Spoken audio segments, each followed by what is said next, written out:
अस्सलाम वालेकुम। सीसीएनए के सेशन 9 में आप सबका इस्तकबाल। अ, आज का जो हमारा टॉपिक होगा और वो होगा नेटवर्क लेयर के ऊपर। और हम नेटवर्क लेयर की तमाम कैरेक्टरिस्टिक्स को देखेंगे और क्या वो लेयर फंक्शनैलिटीज परफॉर्म करती है और कितनी इंपॉर्टेंट होती है वो आज हम इस चैप्टर के अंदर पढ़ेंगे।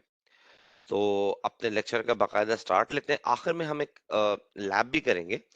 हमने एक लैब करी थी रिमोट एक्सेस लेने की वाया टेलनेट।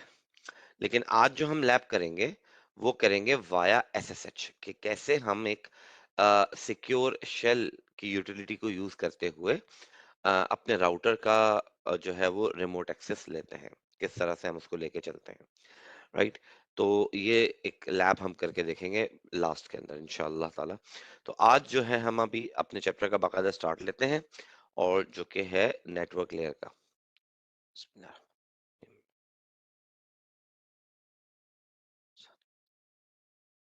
ओके जनाब, तो नेटवर्क लेयर मॉड्यूल 8 है आपका और नेटवर्क लेयर के characteristics now. So a network layer provides services to allow end device to exchange data। यानी कि एक एंड डिवाइस एक लोकल एरिया के ऊपर एग्जिस्ट करती है, बीच में वैन आ जाए और कोई नेटवर्क आ जाए, दूसरी एंड डिवाइस तक डाटा पहुंचाना, ये इसका काम है। बीच में कोई भी और डिवाइसेस आ रही वो नहीं, दूसरी एंड डिवाइस यानी कि प्रॉपर डेस्टिनेशन तक आपके डाटा को लेके जाना, ये इसका काम होता है। तो आईपी वर्जन 4 और 6 जो हैं वो प्रिंसिपल प्रोटोकॉल हैं किसके, नेटवर्क लेयर के, फॉर कम्युनिकेशन पर्पस।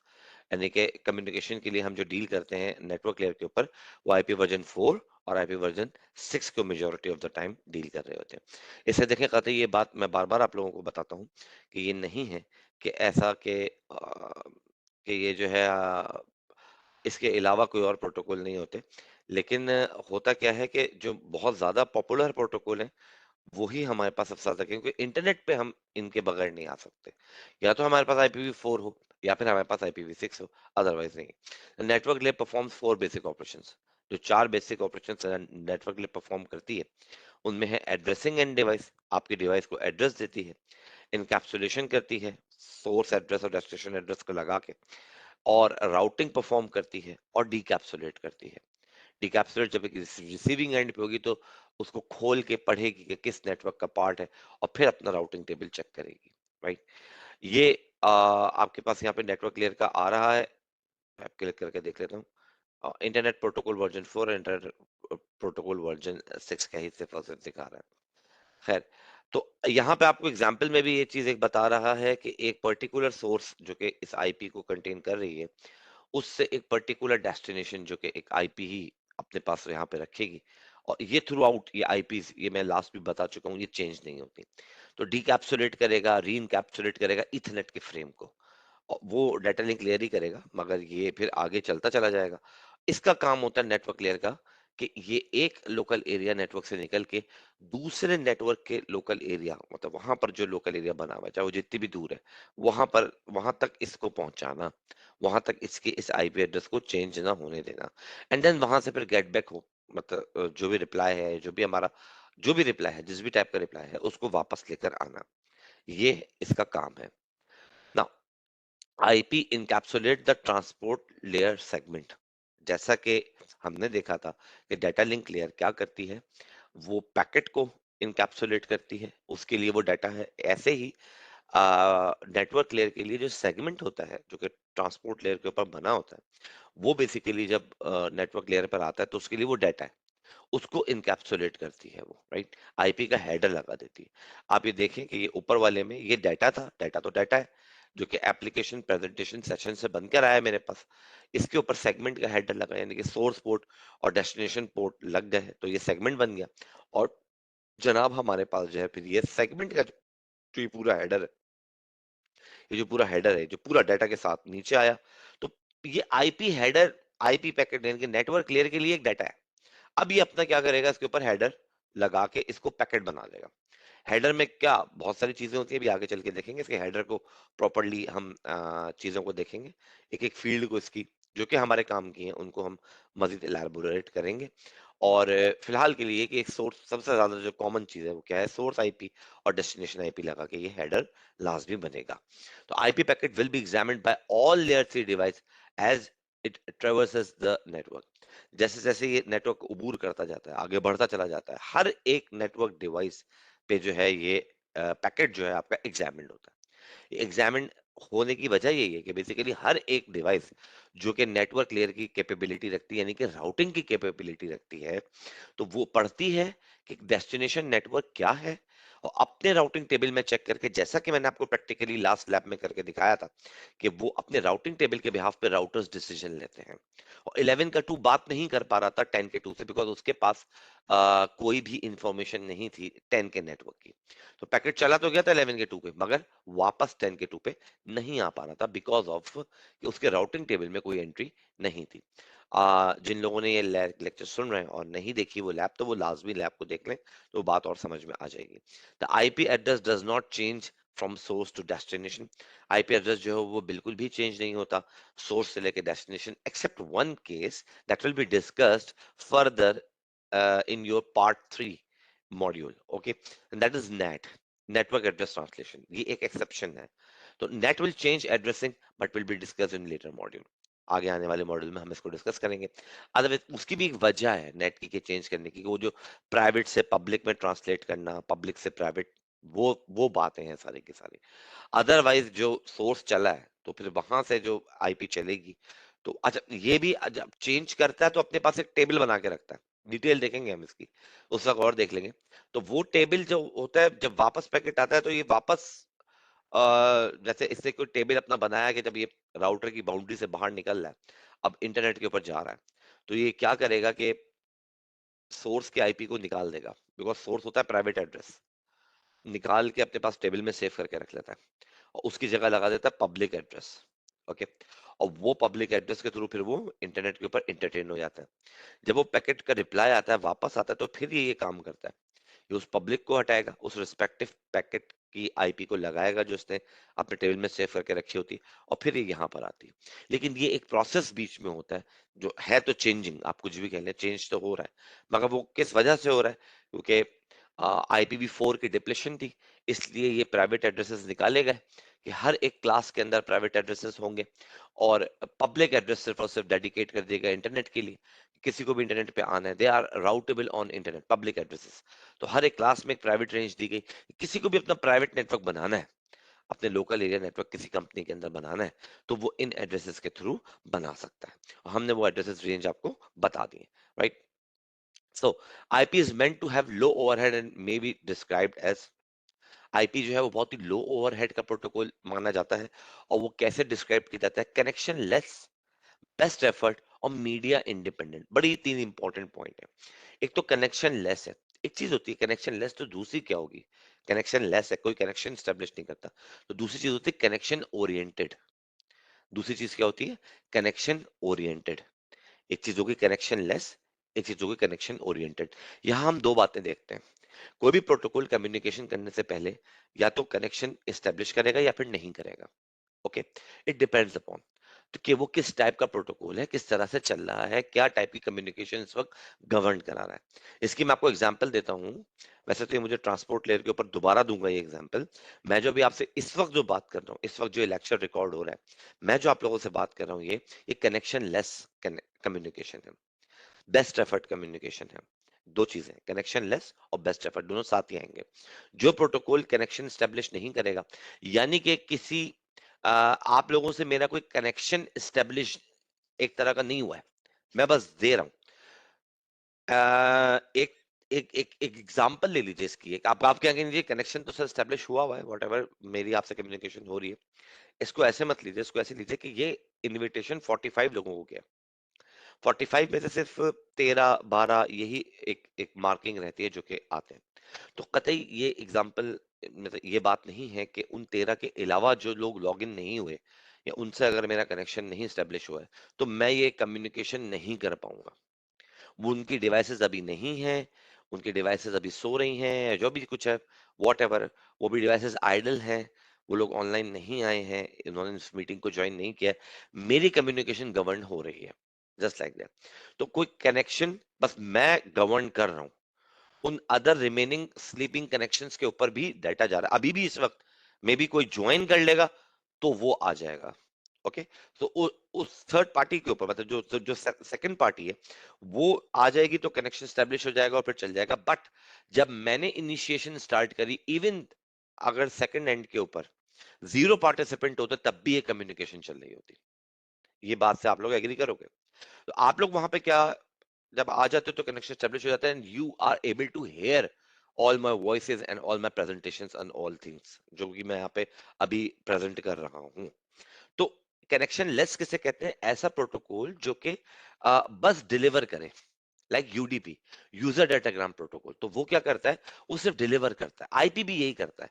अच्छा, आईपी भी डिलीवरी का मैकेनिज्म बेसिकली अपने अंडर में नहीं लेता, ये सिर्फ आइडेंटिफिकेशन देता है। और बाकी ये दोनों चीजें इसके अंदर मौजूद है कि ना ये कनेक्शन बनाने की जिम्मेदारी लेता है, कनेक्शन लेस है, ना ये बेस्ट एफर्ट प्रोटोकॉल है, बेस्ट एफर्ट रहता है। बस पहुंच गया, नहीं पहुंचा तो दोबारा मैं एक्वायर कर लूंगा चीज को, जैसे भी होगा।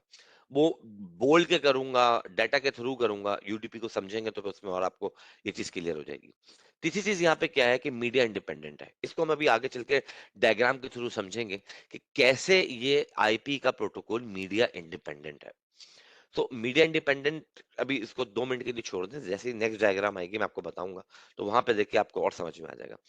आईपी डज नॉट, अच्छा कनेक्शन लेस को वो आपको बता रहा है कि IP does not establish a connection with the destination before sending the packet. IP की जिम्मेदारी नहीं है कि कनेक्शन स्टेब्लिश करे।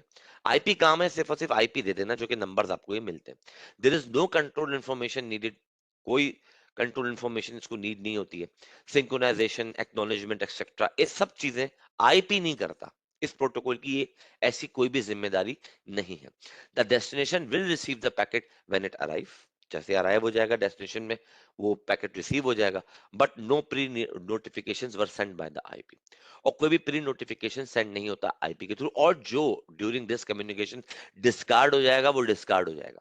सपोज कर लें आप में से किसी के पास अभी नेटवर्क का कनेक्शन डाउन हो जाए, या बैंडविड्थ की कोई चोकिंग आ जाए, मेरी वॉइस डिस्टॉर्ट होना शुरू हो जाए, वीडियो ना चले, तो ऐसा नहीं कि मैं रुक जाऊंगा या कुछ और हो जाएगा, ये चलता चला जाएगा, ये जस्ट लाइक लाइफ। तो ऑल लाइफ कम्युनिकेशंस आर, या मिशन क्रिटिकल कम्युनिकेशंस आर क्या? Connectionless. क्योंकि वहां पे हमारे पास time is the major factor. Time sensitive जितनी भी एप्लीकेशन होती हैं वो हमारी क्या होती हैं? वो कनेक्शन लेस होती हैं। अगर हम उनमें रिप्लाई और इन सब का मैकेनिज्म रखने लगे तो वो लाइव नहीं रहेंगी।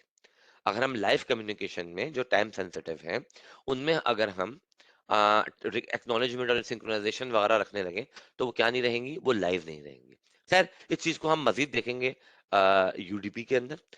If there is a need of for connection oriented traffic, then other protocol will handle this, and majority of time typically TCP at the transport layer। अगर आपकी कम्युनिकेशन को कनेक्शन ओरिएंट की जरूरत है तो ये आईपी की जिम्मेदारी नहीं है नेटवर्क लेयर के ऊपर, ये फिर ट्रांसपोर्ट लेयर के ऊपर टीसीपी की जिम्मेदारी है, वो ये काम पूरा करेगा। सही है जी? अगर आपकी कम्युनिकेशन को, या आपकी कम्युनिकेशन डिजाइन ही ऐसे हुई है कि उसको कम्युनिकेशन उसको उसको एक्नॉलेजमेंट की जरूरत है, कि वो कनेक्शन या कनेक्शन ओरिएंटेड ट्रैफिक चाहती है, उसको प्रॉपर एक्नॉलेजमेंट चाहिए, अगला पैकेट जब भी वो भेजेगी, जब पिछले पैकेट की एक्नॉलेजमेंट आ जाएगी, इसको कहते हैं connection oriented. Connection Orient basically जब हम टीसीपी को पढ़ेंगे तो उसमें डिटेल में ये बात पढ़ेंगे कि कोई भी डिवाइस डाटा, जब कोई टीसीपी को यूज करती है ट्रांसपोर्ट लेयर के ऊपर, तो वो डाटा सेंड करने से पहले उस डिवाइस की अवेलेबिलिटी को चेक करती है, एक कनेक्शन को एस्टेब्लिश करती है, और एस्टेब्लिश करने के बाद फिर वो डाटा थ्रू करती है। इसलिए इस टाइप की कम्युनिकेशन को हम कनेक्शन ओरिएंटेड कम्युनिकेशन कहते हैं। राइट? तो वो ये जो काम है, अगर कोई काम है आपका इस तरह का, कोई आप ऐसे एप्लीकेशन यूज कर रहे हैं, यहाँ पे एग्जांपल दी हुई है मेल की, अगर कोई मेल की आप ईमेल आपकी है, जैसे ईमेल टीसीपी यूज करता है ट्रांसपोर्ट लेयर के ऊपर, तो आप क्या कर रहे होते हो कि ईमेल की आपके पास आ रही होती है, सेंट आइटम में सेव्ड आ रहा होता है। जब आप सेंड दबा देते हो तो आपके पास एक सेंड बॉक्स में एक तरह की है कि आप उसको प्रूफ के तौर पे दिखा सकते हो कि जी मेल आपको सेंड हुई है, यानी कि एक तरह की आपके पास सेंडर के पास से एक्नॉलेजमेंट है। और आप अपनी मेल पे ये भी चेक मार्क कर सकते हो कि अगर जब वो वहां से पढ़ ले तो मेरे पास आ जाए। मगर बैक एंड पे जो चल रहा होता है कम्युनिकेशन का प्रोसेस, वो उसका वैसे ही चल रहा होता है कि जब तक एक एक मेल जो आपने डिजाइन करी, इसमें जो भी अटैचमेंट लगाई है, जो भी डाटा आपने लिखा, वो चंक्स में डिवाइड होगा और एक एक चंक जाएगा, और जैसे जैसे रिसीव होता जाएगा उसकी एक्नॉलेजमेंट आती जाएगी, देन फर्दर वो फॉरवर्ड होता जाएगा। अभी जो मैं आपसे बात कर रहा हूँ ये ऐसा नहीं है, इसमें कोई एक्नॉलेजमेंट रिक्वायर नहीं होती, वरना ये कम्युनिकेशन लाइव नहीं रहेगी। जितना टाइम जाने में लगेगा उतना ही टाइम एक्नॉलेजमेंट में भी लगेगा, और ये फिर इंक्रीज होता चला जाएगा। तो ये कम्युनिकेशन लाइव नहीं रहेगी। मतलब जो एक्चुअल मकसद है कि जी हम लाइव लेक्चर यहाँ पे ले रहे हैं, या कोई भी लाइव मैच चल रहा है, कोई भी ऐसी कम्युनिकेशन जो कि लाइव है, उसमें जो बैक एंड पे प्रोटोकॉल यूज करते हैं हम, वो कनेक्शन लेस करते हैं। बस डाटा थ्रू कर दो, कोई बीच में डिस्टॉर्ट आ जाए, डिस्कार्डिंग आ जाए, कुछ भी हो जाए, अगर एग्जांपल सपोज कर लें अभी मेरे एंड पे अगर बैंडविड्थ का इशू आ जाए, सपोज कोई भी इशू आ जाए, आप सबको कोई आवाज ना आए, तो होगा क्या? आप डेटा से, कोई मैकेनिज्म नहीं है, बात को समझिएगा गौर से, कोई ऑटोमेटिकली मैकेनिज्म नहीं है कि वो डिटेक्ट कर ले और ये सब कुछ अभी जस्ट राइट नाउ कि वो डिटेक्ट कर ले और फिर दोबारा से भेजना शुरू कर दे, ऐसा कुछ भी नहीं है। आप लोग मुझे डेटा के थ्रू बताएंगे सर कनेक्शन खत्म हो गया था, बैंडविड्थ लॉस हो गई थी, कुछ भी हुआ था, आपकी आवाज नहीं आ रही थी, आपकी वीडियो नहीं आ रही थी, या जो लास्ट कमांड आपने कोई लिखी थी तो वो हमने नहीं देख पाए, दोबारा रिपीट करती थी, तो मैं उसको दोबारा रिपीट कर दूंगा, मगर इट इज, वो चीज रिपीट हो रही है मगर है लाइव, रिपीट हो रही है मगर है लाइव, दोनों में फर्क है। एक चीज क्या है, एक चीज निकली और ड्रॉप हो गई किसी भी वजह से, चोकिंग की वजह से कुछ भी हुआ, ऑटोमेटिक एक मैकेनिज्म है टीसीपी का कि वो बताता है कि भाई इतने पैकेट आए, इतने नहीं आए, ये ऑटोमेटिक मैकेनिज्म है, तो वो उसको रीसेंड करता है। टाइम टाइम डजंट मैटर है, टाइम का कोई पाबंदी नहीं, कोई बात नहीं, 2 second, 3 second, 1 second, what ever, कोई मसला नहीं, यूडीपी सिर्फ भेजता चला जाता है जस्ट लाइक नाउ।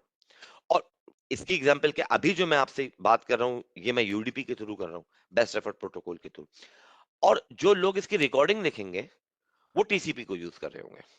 जब आप रिकॉर्डिंग देख रहे होते हैं तो वो टीसीपी के थ्रू आ रही होती है, आपका कनेक्शन प्रॉपर सर्वर से स्टैब्लिश होता है, और इसी की वॉइस की जो है, ये वीडियो की आप रिकॉर्डिंग जब देख रहे हैं तो वो क्या यूज कर रहे हो आप टीसीपी के थ्रू यूज कर रहे हो। पैकेट्स आते जाते हैं, आपने भी देखा होगा जब आप यूट्यूब पे वीडियो चलाते हैं तो बफरिंग होती है। बफरिंग कैसे कहते हैं हम, वो बफरिंग ये है कि वो आपके पैकेट्स को आगे एक एक थोड़ी सी डल लाइन चल रही होती है, जहां आपकी बार चल रही होती है वीडियो की, प्लेइंग की जो बार चल रही होती है, तो थोड़ी सी एक डल लाइन आगे आगे चल रही होती है, वो बेसिकली क्या है, वो कनेक्शन एस्टेब्लिश हुआ हुआ है और पैकेट्स फर्दर आते चले जा रहे हैं। अगर मेरा कनेक्शन रिकॉर्डिंग देखते वक्त बंद भी हो जाए तो जहां तक मैंने पैकेट रिसीव कर लिए वहां तक वो चलाएगा, वो जो एक बार होती है जो थोड़ी सी डल होती है, वहां तक वो चलाएगा, बफर हो चुकी है वो वीडियो वहां तक, राइट। तो इसलिए हम कहते हैं कनेक्शन ओरिएंटेड उस वक्त में आप यूज कर रहे होगे।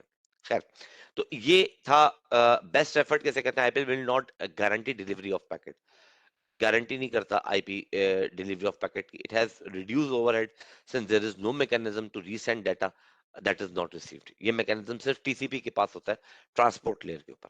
ओके, ये इसके पास कोई आईपी के अपने पास कोई ऐसा मैकेनिज्म नहीं होता कि कोई जो डाटा ओवरहेड की वजह से लॉस हो गया तो उसको वो रीसेंड कर सके। IP does not IP does not expect acknowledgement को एक्सपेक्ट नहीं करता वो। IP does not know if the other device is operational or if it is received the packet. Other device जो है सेंडिंग एंड पे जिसको आप भेज रहे हैं वो ऑपरेशनल भी है या नहीं है, वो ऑनलाइन भी है या नहीं है, उसने पैकेट रिसीव किए नहीं किए, बस आप भेज रहे हैं, जो आ गया ऑनलाइन बस वो देख लेगा, बिकॉज टाइम मैटर्स है यहाँ पे। ये फिलहाल की कम्युनिकेशन में 10:30 से लेके ऑलमोस्ट 12 बजे तक का टाइम मैटर करता है। ये हमारा लेक्चर का टाइम है, इस द मेन टाइम जो इस कम्युनिकेशन में ज्वाइन हो गया वो सुन लेगा, बाकी लोग रिकॉर्डिंग देखेंगे, वो टीसीपी को यूज करेंगे। फिलहाल यूडीपी यूज हो रहा है। तो IP is unreliable basically, and it cannot manage or fix undelivered or corrupt data. IP cannot retransmit after an error. सब पुरानी बातें कर रहे हैं। IP cannot realign out of sequence packet. Out of sequence packet को भी realign नहीं करता। ये सब टीसीपी की फंक्शनलिटी, जो यहाँ पे नॉट आउट और जो भी कुछ आ रहा है, ये सब आप इसको अगर पॉजिटिव में ले लें तो सब टीसीपी की आपको प्रॉपर्टीज को निगेट करके बता रहा है, बेसिकली नेगेटिव में होके बता रहा है। तो IP must rely on other protocol for these functions, इन तमाम फंक्शंस के लिए अदर प्रोटोकॉल, और that is TCP over transport layer. तो आईपी इज मीडिया इंडिपेंडेंट। यहाँ एक एग्जांपल में देखिए गौर से कि यहाँ पे कॉपर चल रहा था, यहाँ पर सीरियल आ गया, यहाँ पर फाइबर ऑप्टिक आ गया, यहाँ पर फिर कॉपर आ गया, और इधर वायरलेस आ गया। थ्रू आउट कम्युनिकेशन में आईपी का पैकेट ही रहा। आईपी का पैकेट आईपी का पैकेट ही रहा, यानी कि मीडिया का डिपेंडेंट नहीं है ये, मीडिया के ऊपर इसकी कोई डिपेंडेंसी नहीं है। कॉपर के लिए कोई और पैकेट बना रहा है, सीरियल के लिए कोई और पैकेट बना रहा है, ऑप्टिकल फाइबर का अगर मीडिया चल रहा है तो उसके लिए कोई और पैकेट बनाए, फिर वायरलेस का मीडिया चल रहा है तो उसके लिए कोई ऐसा कुछ भी नहीं है। आईपी का पैकेट अपनी जगह पे आईपी का पैकेट रहता है, चाहे थ्रू आउट मीडियम कुछ भी रहे, जैसा भी चेंज होता रहे। भाई चेंज क्या होता है? फ्रेम चेंज होता है as per the media, frame change हो रहा है, ये डाटा लिंक लेयर के काम है। यहाँ कॉपर चल रहा था, ईथरनेट चल रहा है, यहाँ सीरियल चल रहा है, एचडीएलसी चल रहा है, यहाँ फाइबर ऑप्टिक चल रहा है, सोनेट चल रहा होगा, कोई और प्रोटोकॉल चल रहा होगा, जो भी है वायरलेस चल रहा है, 802.11 के स्टैंडर्ड चल रहे हैं। ये हम डाटा लिंक लेयर में डिटेल में डिस्कस कर चुके हैं, राइट। तो आईपी का packet throughout communication as it is intact रहता है। चेंज क्या होता है? चेंज हमारे पास डाटा लिंक लेयर के प्रोटोकॉल्स के हिसाब से, ओके। मीडिया चेंज हो रहा है ना आपका, जब आपका मीडिया चेंज होता है तो उसी हिसाब से फिर आपका फ्रेम भी डिजाइन होता है। सही है जी। तो याद रखिए आईपी का पैकेट क्या है? मीडिया इंडिपेंडेंट है। कोई भी मीडिया होगा, आईपी का पैकेट ही रहेगा, ये अपने आप को चेंज नहीं करेगा। ओके जनाब, आगे बढ़ जाते हैं। The network layer will establish the maximum transmission unit. अब ये जो नेटवर्क लेयर होती है बेसिकली ये मैक्सिमम ट्रांसमिशन यूनिट को एस्टैब्लिश करती है, कितने पे आपने अपना जो है वो डाटा को सेंड करना है। आपका मैक्सिमम ट्रांसमिशन यूनिट होगा क्या? अमूमन लोकल एरिया लैन से जब पैकेट निकलता है तो हायर बैंडविड्थ में होता है, और जब वो वैन के ऊपर जा रहा होता है तो वो लोअर बैंडविड्थ में आ जाता है। तो ये चीज को देखना कि हायर से लोअर की तरफ जाना है ये जी। तो इसको मेजर करना, ये हमारे पास क्या होता है? ये नेटवर्क लेयर के ऊपर हो रहा होता है। Network layer receive this from control information send by the data link layer. अच्छा, ये जो इंफॉर्मेशन है जिसके हिसाब से उसको अपना एमटीयू डिसाइड करना होता है, ये इंफॉर्मेशन फेच किससे करता है? ये फेच करता है डाटा लिंक लेयर के एलएलसी के पोर्शन से, लॉजिक लिंक कंट्रोल के पोर्शन से इसको फेच करता है। लेता है कि क्या मीडियम लगा, इसकी मैक्सिमम बैंडविड्थ क्या है, और इसके ऊपर क्या चीज चल रही है, उसी हिसाब से फिर ये अपने आप को सेटल डाउन डाउन करता है। इथरनेट है तो ये फॉरेन डाटा लिंक लेयर से इंफॉर्मेशन लेके और अपना एमटीयू सेट करेगा कि सपोज कर लें फास्ट इंटरनेट है 100 एमबीपीएस है, तमाम ओवरहेड्स निकाल के 80 एमबीपीएस तो आ ही रहा था। एग्जांपल दे रहा हूं मैं आपको, 90 एमबीपीएस, 80 एमबीपीएस, 75 एमबीपीएस आपके पास लोकल एरिया पे कम्युनिकेशन का आ रहा था, राइट। 75 एमबीपीएस पर सेकंड, एमबीपीएस है, मेगाबिट पर सेकंड आ रहा है आपके पास, ये डाटा यहाँ से चला। जब ये वैन के ऊपर आया तो आपके समझते हैं कि ये 75 एमबीपीएस का पैकेट रहा होगा? नहीं मेरे भाई, नेटवर्क जब आप वैन के ऊपर आते हैं तो आप पैसा दे के खरीदते हैं, कनेक्शन स्टेब्लिश करवाते हैं। डार्क कोर भी हो सकता है, जीबी भी, अब तो खैर जीबी में आ रहा है। तो आपके पास भी तो 10 गिग का फिर नेटवर्क चल रहा था जब आप यहाँ पे जीबी का लेते हैं। तो ये अपने आप को उस हिसाब से जो भी आपके यहाँ पे चल रहा होगा मीडियम, तो सीरियल की इंफॉर्मेशन फेच करके कि इसके ऊपर कितनी अवेलेबल बैंडविड्थ है, जो भी कुछ है वो उस हिसाब से फिर अपने एमटीयू को सेट करेगा, देन यहाँ पे डाटा ट्रांसमिट करेगा। तो जो डीकैप्सुलेट होके वापस रीइनकैप्सुलेट होता है डाटा लिंक लेयर में, उसमें ये काम भी शामिल होता है कि ये सेट कर देता है एमटीयू network layer के ऊपर। तो the network then establish the MTU size. Okay. Fragmentation is when layer 3 splits the IPv4 packet into smaller unit. Fragmentation इसे कहते हैं कि जब एक IPv4 का पैकेट स्प्लिट हो जाए स्मॉलर यूनिट्स के अंदर। और क्या क्या चीजें होती हैं? फ्रेगमेंटिंग कॉज लेटेंसी, डिले आता है थोड़ा सा, डिलीवरी टाइम प्लस आपका डिले टाइम।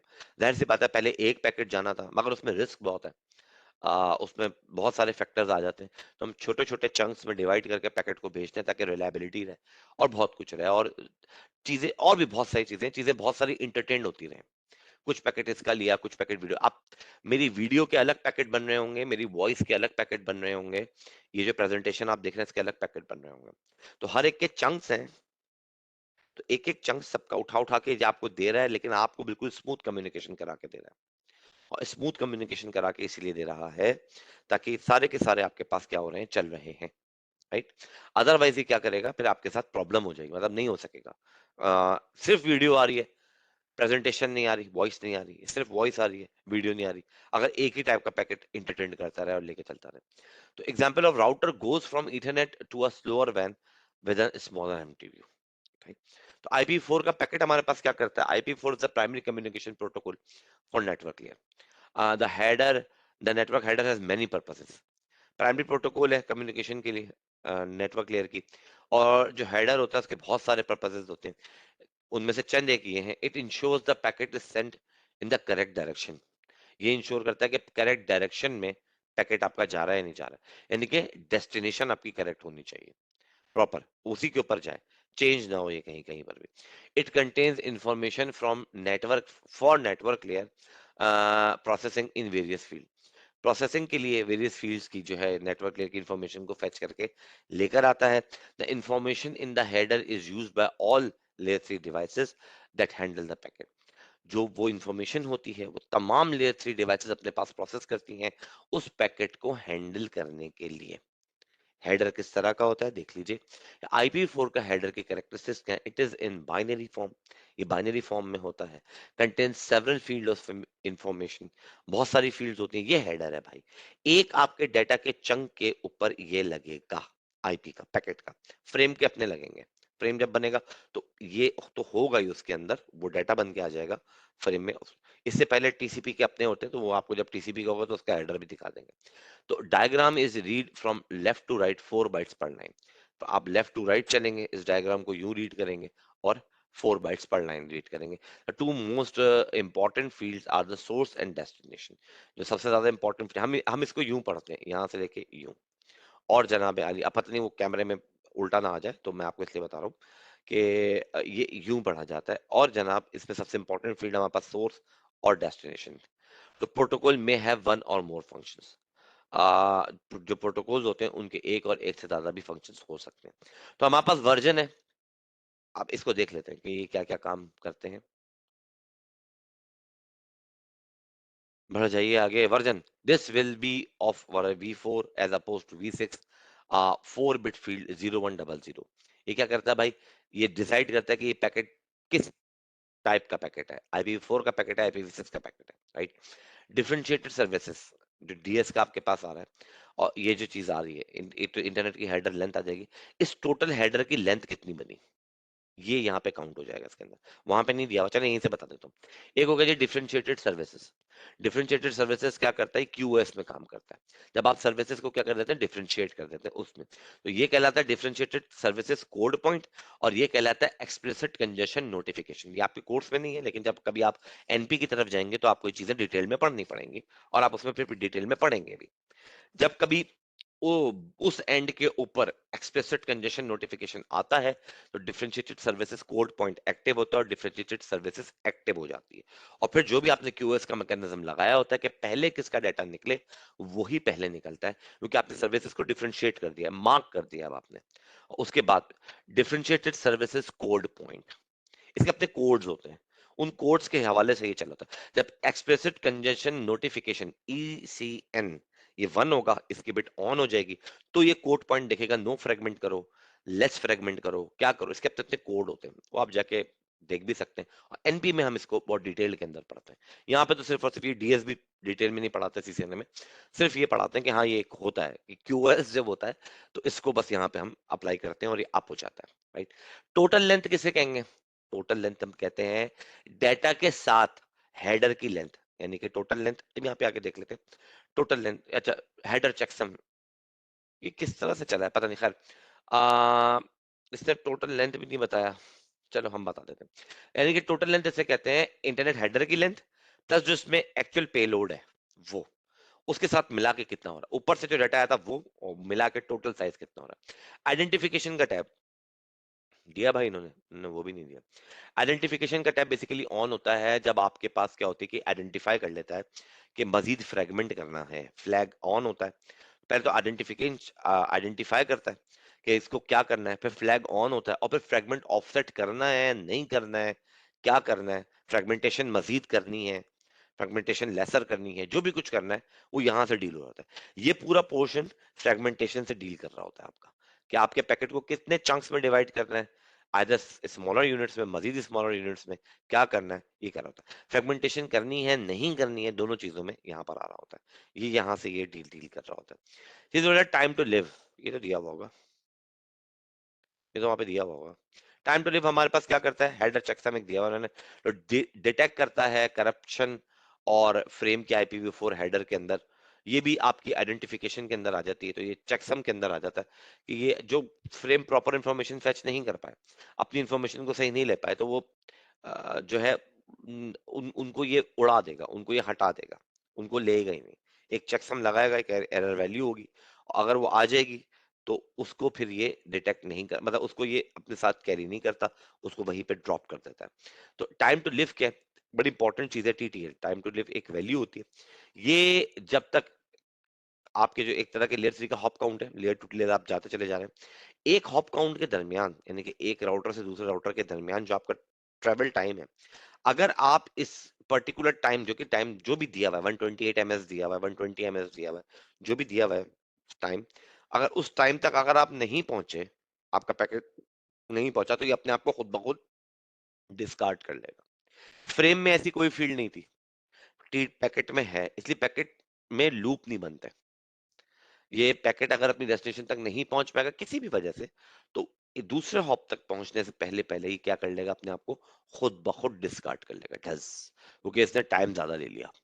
ओके, पहुंच जाएगा तो ये टाइमर रीसेट हो जाएगा दोबारा अगले हॉप तक जाने के लिए, फिर रीसेट हो जाएगा। तो इसे कहते हैं टाइम टू लिव। ये एक ऑटोमेटिक बॉम्ब है जो कि पैकेट के साथ लगा हुआ है। अगर ये उस पर्टिकुलर टाइम तक जिसके अंदर है, वहां डेस्टिनी अगले हॉप तक, डेस्टिनेशन तो नहीं कह रहा, अगले हॉप तक नहीं पहुंच पाया, तो ये क्या करेगा, ये अपने आप को उड़ा लेगा।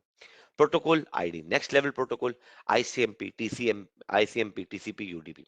प्रोटोकॉल की फील्ड क्या करती है, ये जो प्रोटोकॉल की फील्ड है, टाइम टू लिव तो आ गया, ये जो हमारे पास प्रोटोकॉल की फील्ड है, ये बताती है कि अपर लेयर पे और इस एग्जिस्टिंग लेयर पे आईपी के अलावा और कौन सा प्रोटोकॉल यूज हो रहा है। इसकी अपर लेयर के ऊपर, यानी कि ट्रांसपोर्ट लेयर के ऊपर, या तो टीसीपी यूज हो रहा होगा, या फिर क्या यूज हो रहा होगा, यूडीपी यूज हो रहा होगा। ये तो अपर लेयर की बातें हो गई, टीसीपी या यूडीपी।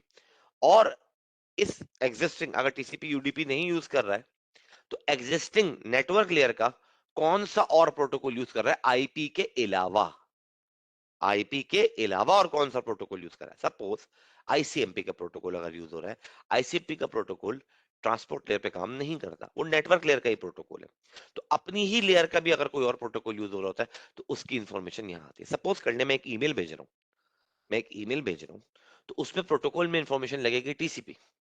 मैं अभी आप लोगों से बात कर रहा हूँ, तो उसमें प्रोटोकॉल में इंफॉर्मेशन लगेगी यूडीपी, राइट। मैं पिंग करूंगा अभी किसी को, किसी भी अपनी डिवाइस को अपने नेटवर्क पे या गूगल को मैं पिंग करूं, तो यहाँ प्रोटोकॉल में आएगा आईसीएमपी।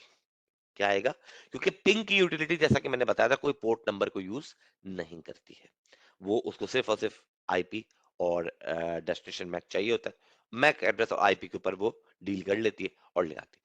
तो अदर प्रोटोकॉल आईपी के अलावा और कौन सा यूज हो रहा है, आइदर नेटवर्क लेयर का और ट्रांसपोर्ट लेयर का, इसके अलावा और कोई नहीं, ना डाटा लिंक ना कोई और। नेटवर्क लेयर का अपना कोई और प्रोटोकॉल अगर यूज हो रहा है आईपी के अलावा, और अपर लेयर पे से कौन सा प्रोटोकॉल अगर यूज हो रहा है, तो उसकी इंफॉर्मेशन यहाँ पर आ जाएगी। होपफुली समझ में आ जाएगा। हेडर चेकसम आपको बता दिया। और सबसे इंपॉर्टेंट इन फील्ड जो कि आप जानते हैं कि सोर्स का आईपी एड्रेस ये यहाँ पर होता है, और जनाब अली डेस्टिनेशन का आईपी एड्रेस ये भी यहाँ पर होता है। तो ये जो आपको बताया है कि, अच्छा मैं भी चेक कर लेता हूँ सोर्स का आईपी एड्रेस 32, लेक्चर के एंड में मुझे बताइएगा, मैं चेक कर लूंगा उसको। और डेस्टिनेशन का आईपी, ये दोनों 32 बिट के होते हैं, 32 बिट के, जो कि आपको आईपी के अंदर हमने बहुत अच्छे से समझा दिया, बता दिया कैसे फॉर्म होते हैं, क्या होता है सबनेट मास्क, क्या होता है, हर चीज, ये सारी चीजें इसके अंदर यहाँ पर आ रही होती हैं। तो IPv6 के पैकेट बात कर लेते हैं, IPv6 कैसे कहते हैं।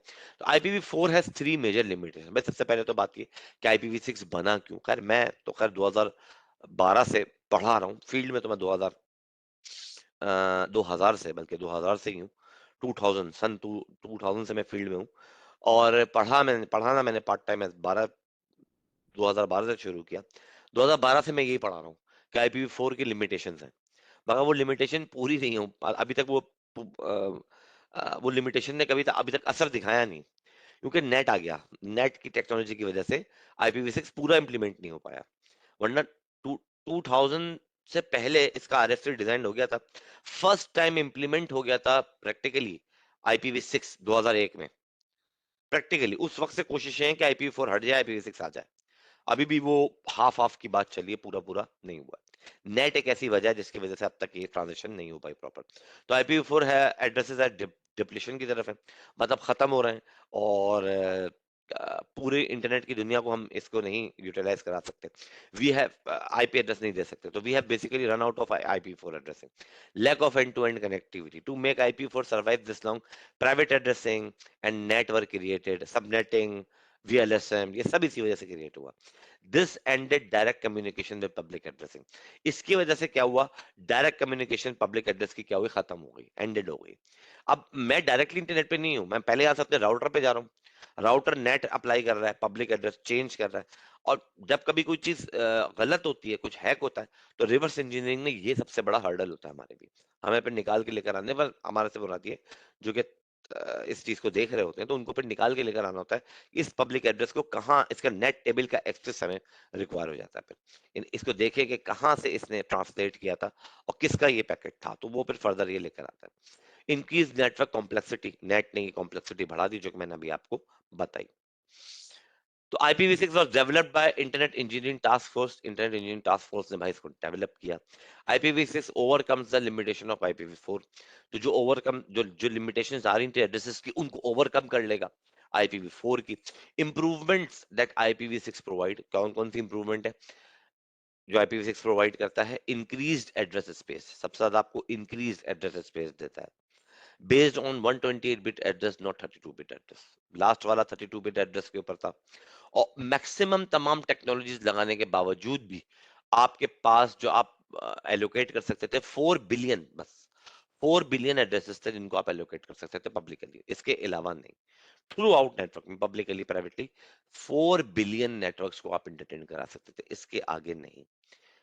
Improve packet handling, simplified header with fewer fields, इसका जो हेडर है थोड़ा सिंप्लीफाइड हो जाता है, कुछ फील्ड्स लेसर हो जाती हैं, कुछ नई ऐड हो जाती हैं, अभी चल के देखेंगे, लेकिन सिंप्लीफाई हो जाता है, छोटा हो जाता है। Eliminates the need of net, ये नेटिंग नहीं करेगा, आप हैं तो आप डायरेक्ट इंटरनेट के ऊपर हैं, आपकी अपनी एक पब्लिक आईपी है, आपने अपने लैपटॉप के लिए भी एक अलग पब्लिक आईपी ली हुई है, आपने ऐसी बात, आप उसकी पेमेंट कर रहे होगे और पेमेंट करके चला रहे होगे, आपको नेट यूज करना है तो उसमें आपकी पब्लिक आईपी हो रही होगी, और बस वो आपका क्या है, चल रहा होगा। या मैक्सिमम 4 बिलियन, इसके आगे नहीं, मैक्सिमम है 4 बिलियन, जो इन लोगों का कहना है इंटरनेट इंजीनियरिंग टास्क फोर्स का, कि 32 बिट एड्रेस स्कीम में आप मैक्सिमम जो जा सकते हैं तमाम टेक्नोलॉजीज को मिला के, private addressing scheme, netting, subnetting, VLSM, maximum आप 4 बिलियन तक जा सकते हैं, इसके आगे नहीं जा सकते। तो पूरे वर्ल्ड में जो आप एड्रेसेस को अलॉट करते हैं और चीजें करते हैं, उनमें ये 4 बिलियन वो कहते हैं कम पड़ेगा, और पड़ रहा है, प्रॉब्लम आ रही थी, जाहिर सी बात है, जो भी कुछ है, लेकिन ओवरकम अभी तक नहीं कर पाए, नेट की वजह से चल ही रहा है मामला, कुछ IPv6 IPv4 ट्रांजेक्शन चल रहा है, पूरी वर्ल्ड में नहीं कह सकता कि IPv6 के ऊपर आ गई, नहीं आई अभी, अभी भी हम IPv4 को यूज करते हैं और कर रहे हैं, राइट। तो इधर आप अगर देखेंगे कि उसका तो चलो 4 बिलियन हो गया, IPv6 भाई भाई फिर क्या कमाल करता है, IPv6 जो है वो 340 अनडिसिलियन एड्रेसेस देगा, वो तो मैक्सिमम 4 बिलियन दे रहा था, नहीं कितने देगा, वो 340 अनडिसिलियन देगा, सही है? यहाँ पे आके एंड हो गया था IPv4, इसके आगे एड्रेसेस नहीं दे सकता, मतलब 4, इसके आगे 4 लगा लें, बिलियन ये नहीं दे सकता था, ये बिलियन में, इसके आगे आप यहाँ पे 4 लगा दीजिए, इसके आगे नहीं दे सकता, ट्रिलियन में नहीं गया था ये, फिर ट्रिलियन, क्वाड्रिलियन, फिर क्विंटिलियन, सिक्सटिलियन, सेप्टिलियन, ऑक्टिलियन, नोनिलियन, डेसिलियन एंड अनडेसिलियन। तो जो अनडेसिलियन क्या होता है, अनडेसिलियन ये होता है कि एक के आगे क्या लगा दें आप, 36 जीरो लगा दें। मैं आपसे पूछूं 1000 क्या होता है, तो आप कहेंगे भाई एक के आगे, ओहो छोटा एक बन गया, बड़ा बना देते हैं, एक के आगे सर आप 3 जीरो लगा दें, तो ये के कहते हैं ना, किलो, के लगाते हैं, कितनी सैलरी है, 50K, तो 50K का मतलब होता है 50,000, 150K इसका मतलब है 1.5 लाख, तो क्या होता है 150 के आगे के जो लगा है, क्या मतलब है 3 जीरो लगे, किलो का मतलब 1000 ग्राम्स होता है, तो जो भी किलोग्राम, किलो का मतलब 1000 होता है, तो 13। अगर मैं आपसे मिलियन की बात करता हूं तो आप क्या कहते हैं कि यार 1 के आगे 6 जीरो लगा दीजिए, तो अनडिसिलियन क्या होता है, एक के आगे 36 जीरो लगा दीजिए, तो वो बनता है अनडिसिलियन। और IPv6 340, कितने मेरे भाई, 340 अनडिसिलियन एड्रेसेस दे सकता है, ये ये एक अनडिसिलियन का अमाउंट है, यहाँ 1 की जगह 340 लगा दिया आप, तो 340 अनडिसिलिन एड्रेसेस ये एलोकेट कर सकते हैं। देखिए, साइंसदान आज से पहले बहुत कुछ चैलेंज करते आए हैं, और चीजें वो गलत भी साबित हुई हैं, सही भी साबित हुई हैं, बहुत कुछ है। फिलहाल के लिए ये लोग ये चैलेंज करते हैं कि यूनिवर्स के हर एक object, not in the world, universe के, बहुत बड़ी बात कर दी, यूनिवर्स के हर एक ऑब्जेक्ट को हम मार्क कर सकते हैं, IPv6 खत्म नहीं होगा। अब अल्लाह ताला तो अल्लाह ताला है, कल को कोई और एक स्टार आ जाए, कोई और एक ब्लैक होल आ जाए एग्जाम्पल, अब उसके अंदर अपने सैकड़ों कुछ चीजें हैं, फिर ये बैठे कुछ और डिजाइन कर रहे होंगे, और उसके अंदर फिर कर रहे होंगे बैठे हुए, एग्जाम्पल दे रहा हूँ अभी तक के हिसाब से, बिल्कुल सही बात कही है। यूनिवर्स के हर एक जितने भी आइडेंटिफाइड ऑब्जेक्ट्स हैं, उनके अपने मून्स हैं, जो सितारे हैं, जो भी कुछ है, उन सबको हम मार्क कर सकते हैं। वो एंड हो जाएंगे, ये नहीं खत्म होगा। वर्ल्ड तो छोड़ दीजिए आप, वर्ल्ड का तो हो गया मामला, ये तो छोड़ दीजिए, इसमें तो सभी कुछ हो जाएगा। 340 एंड डिसिलियन बहुत बड़ा एड्रेस स्पेस होता है, राइट। ये है इसकी कहानी, IPv6 की। तो भाई IPv6 का header is simplified but not smaller, smaller नहीं होता, सिंप्लीफाइड होता है। The header is fixed at 40 bytes और ऑक्टेट, 40 बाइट्स और ऑक्टेट के ऊपर होता है long. Several IP4 fields were remove to improve performance, बहुत सारी IP4 की फील्ड्स जो है वो रिमूव कर दी जाती हैं परफॉर्मेंस को इंप्रूव करने के लिए। तो जी, some IPv4 fields were remove to improve performance, कौन कौन सी? Flag, fragment offset, header checksum, ये 3 फील्ड्स जो है कुछ जो है आपको बता दी कि ये हटा दी गई, बाकी रीनेम कर दी गई।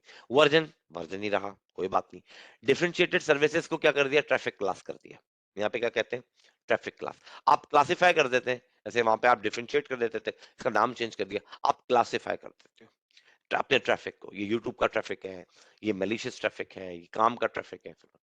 फ्लो लेबल, आप लेबलिंग लगाते हो, चीजों को लेबल करते हो, ये भी इसी के अंदर आ जाता है, ट्रैफिक की क्लास के अंदर। पेलोड की लेंथ, आपके डाटा की लेंथ कितनी है, बेसिकली ये देखता है। आपका डाटा जो आ रहा है इसके साथ मिला के टोटल पेलोड की लेंथ आपके पास कितनी आ रही है। नेक्स्ट हेडर आपका क्या होगा, अगला प्रोटोकॉल कौन सा लेके चलेंगे, कौन सा प्रोटोकॉल अपर लेयर का यूज करने देते हो, उसमें नेक्स्ट हेडर आ गया, वहां प्रोटोकॉल था। हॉप लिमिट क्या है, यहाँ पे देख, तो सोर्स IP एड्रेस। तो flow label informs device to handle identical flow labels the same way 20-bit field, flow labels को फ्लो लेबल करेगा, पेलोड लेंथ नेक्स्ट करता है, ये सब बातें मैंने आपको बता दी है। ये हॉप लिमिट जो है उसने TTL को क्या किया है, रिप्लेस कर दिया है, TTL हटा के अब हॉप लिमिट आ गया। सोर्स IP एड्रेस 128 बिट का होता है, और डेस्टिनेशन IP4 एड्रेस भी इसका 128 बिट का होता है। ये सारी की सारी चीजें जो कि यहाँ पे आपके पास आ गई हैं, और वहां पे मैंने आपको वैसे ही बता दी।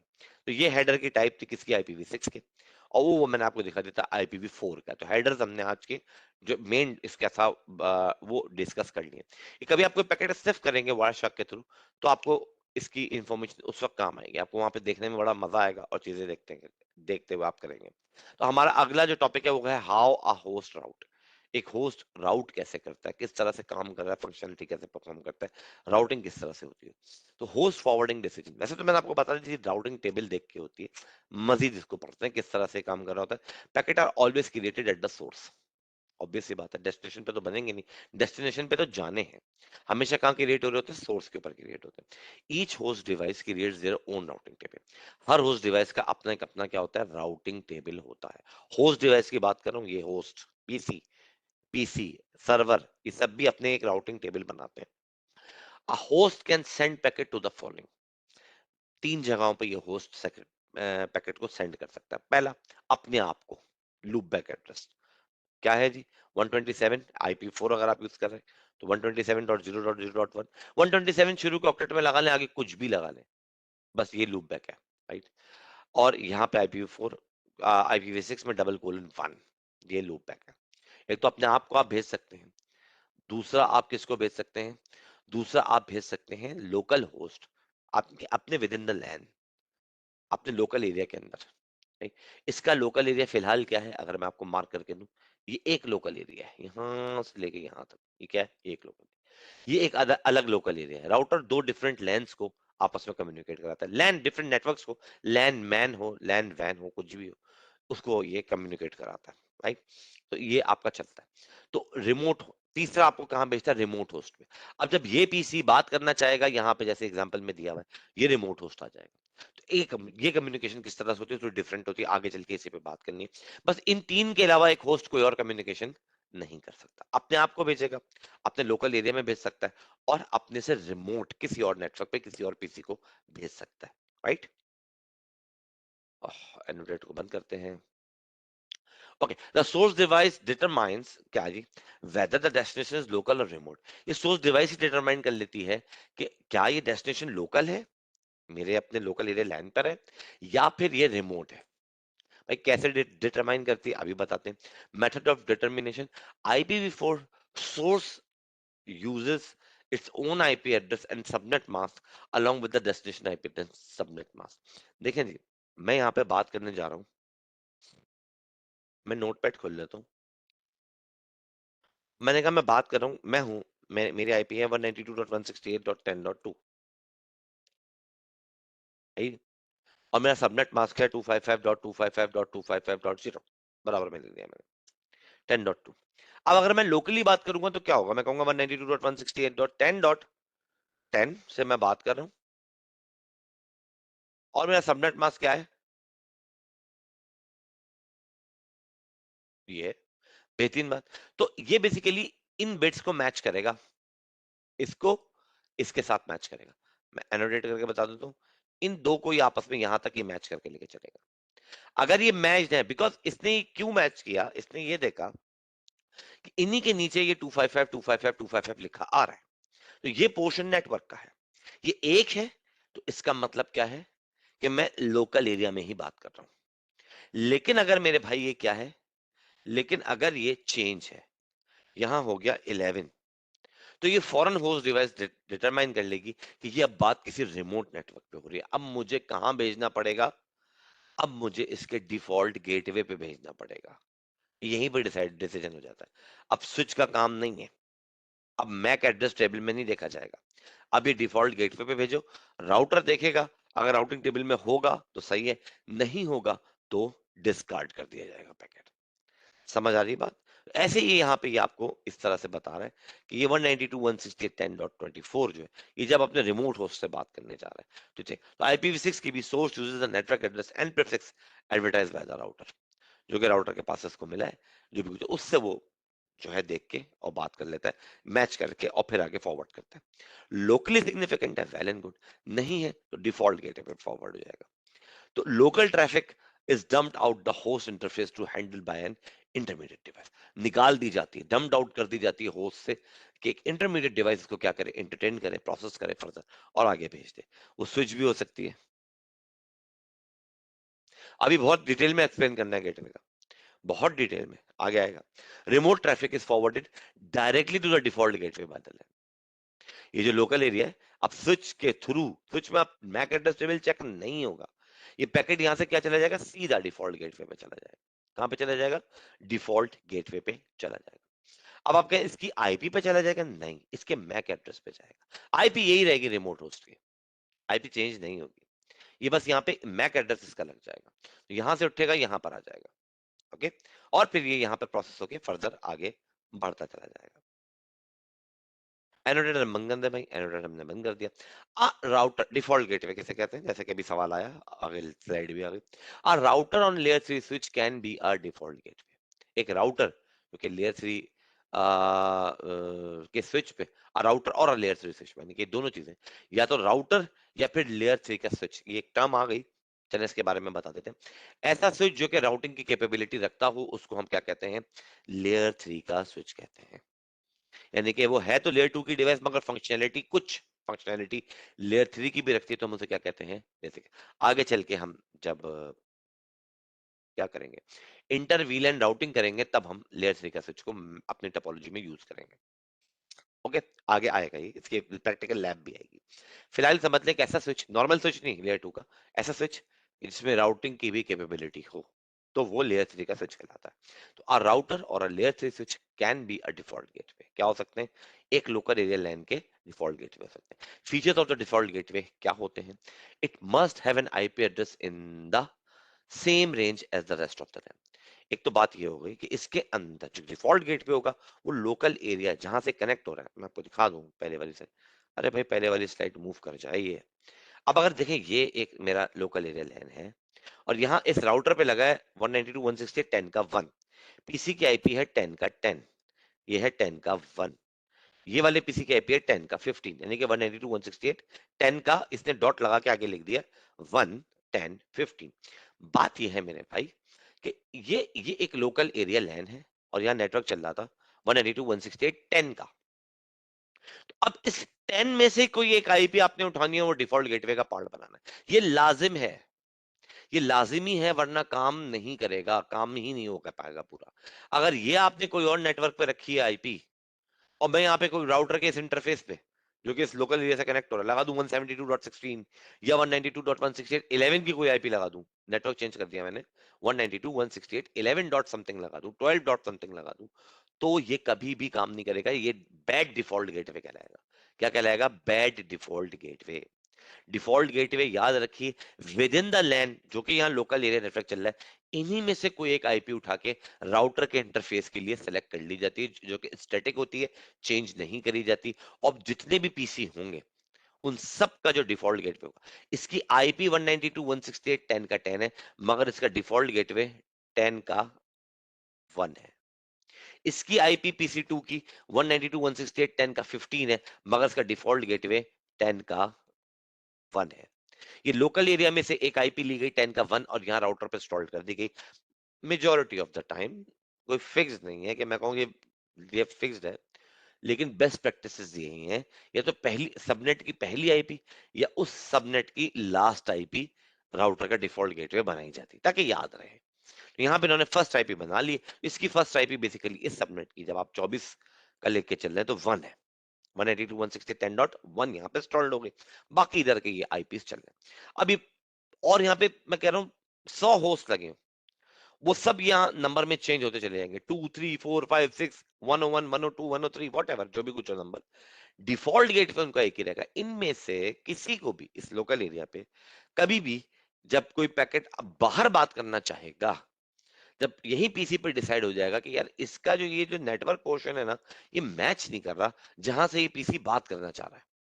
सपोज कर लें इसकी आईपी थी 192.168.11 का 2, 11 का 2, राइट? तो अभी 192.168.11 का 2 जब यहाँ पे बात करना चाह रहा है, मैच हुआ नहीं हुआ, ये पीसी डिसाइड कर लेगा इसको डिफॉल्ट गेटवे पे भेजना है। तो ये नहीं कि वो आईपी चेंज कर देगा, नहीं नहीं नहीं, आईपी 11 का 2 रहेगी। डाटा लिंक लेयर के ऊपर मैक एड्रेस चेंज होगा, वो उठाएगा मैक एड्रेस को, यहाँ तक का मैक एड्रेस कर देगा। ये इथरनेट का फ्रेम या पैकेट यहाँ तक मूव होगा, यहाँ फिर ये डिकैप्सुलेट होगा और फिर ये इनकैप्सुलेट होके वापस सोर्स में अब यहाँ का मैक लगेगा, डेस्टिनेशन में यहाँ का मैक लगेगा, इधर आएगा, इधर से फिर ये फुलफिल होता हुआ इधर आ जाएगा। Simple is that. तो हमें अभी डिफॉल्ट गेटवे पढ़ना है। डिफॉल्ट गेटवे का पहला पॉइंट हमारे पास क्या है कि एक तो ये कि वो एक अदद लोकल सबनेट की आईपी ही अपने पास इंस्टॉल्ड करता है, राइट? मस्ट हैव, यहाँ पे मस्ट दिया हुआ है, ओके? तो it can accept data from the LAN and is capable of forwarding traffic of the LAN. क्या करता है? लैन से डाटा लोकल एरिया से रिसीव करके लोकल एरिया से बाहर भेजने की कैपेबिलिटी रखता है। भाई बाहर कैसे भेज, बात ये है अभी बाहर वैन हो चाहे कोई दूसरा लैन हो, ये भेज देगा। क्या कर देगा? भेज देगा। हमें कैसे पता कि यहाँ दूसरा लाइन लगा है? हमने डिवाइस से पकड़ा और ये हम प्रैक्टिकली करके देख भी चुके हैं। राउटर की हर पोर्ट पे डिफरेंट नेटवर्क होता है, राउटर की हर पोर्ट पे डिफरेंट नेटवर्क होता है। आगे चल के पढ़ेंगे, एक ही फिजिकल पोर्ट पे डिफरेंट लॉजिकल पोर्ट्स बनाते हैं, तब भी डिफरेंट लॉजिकल पोर्ट्स बनाते हैं, तब जाके काम डिफरेंट पोर्ट्स करेंगे, तो डिफरेंट नेटवर्क आपको लगाना पड़ेगा। फिजिकली वजह से कि वो आगे की बात है, वर्चुअली राउटर में वर्चुअलाइजेशन कर देना वो एक अलग बात है, उसकी लैब है पूरी, वो हम करके देखेंगे। अभी फिलहाल तक के लिए ये बात याद रखिए, राउटर की हर पोर्ट पे डिफरेंट है। हम समझ गए कि भाई यहाँ राउटर लगा हुआ है तो इसका मतलब है कि इस एंड पे इसके कोई और नेटवर्क है, ये कोई और नेटवर्क चल रहा है, जब भी तो है ये, वरना सेम नेटवर्क तो ये हो नहीं सकते। तो बियॉन्ड द नेटवर्क जब भी ये भेजेगा यहां से यहां, तो इसको इसकी मदद चाहिए राउटर तक डाटा पहुंचाना है। ना it's not hard to implement. जब मैं आपके सामने 3 राउटर की टोपोलॉजी बनाऊंगा, आप देखेंगे कितना आसान है, कोई इशू ही नहीं है। वो आसान हो जाएगा आपके लिए, आप फिक्र ना करें, आप प्रैक्टिस करते रहे बस, इंशाल्लाह ताला आसान हो जाएगा। सही थी। अच्छा, ये तो हो गया हमारे पास इसका second point, it can route to other network. अब ये आगे की बात और बड़ी बात आ गई कि जब मेरे पास मल्टीपल राउटर्स लगे होंगे, बहुत सारी,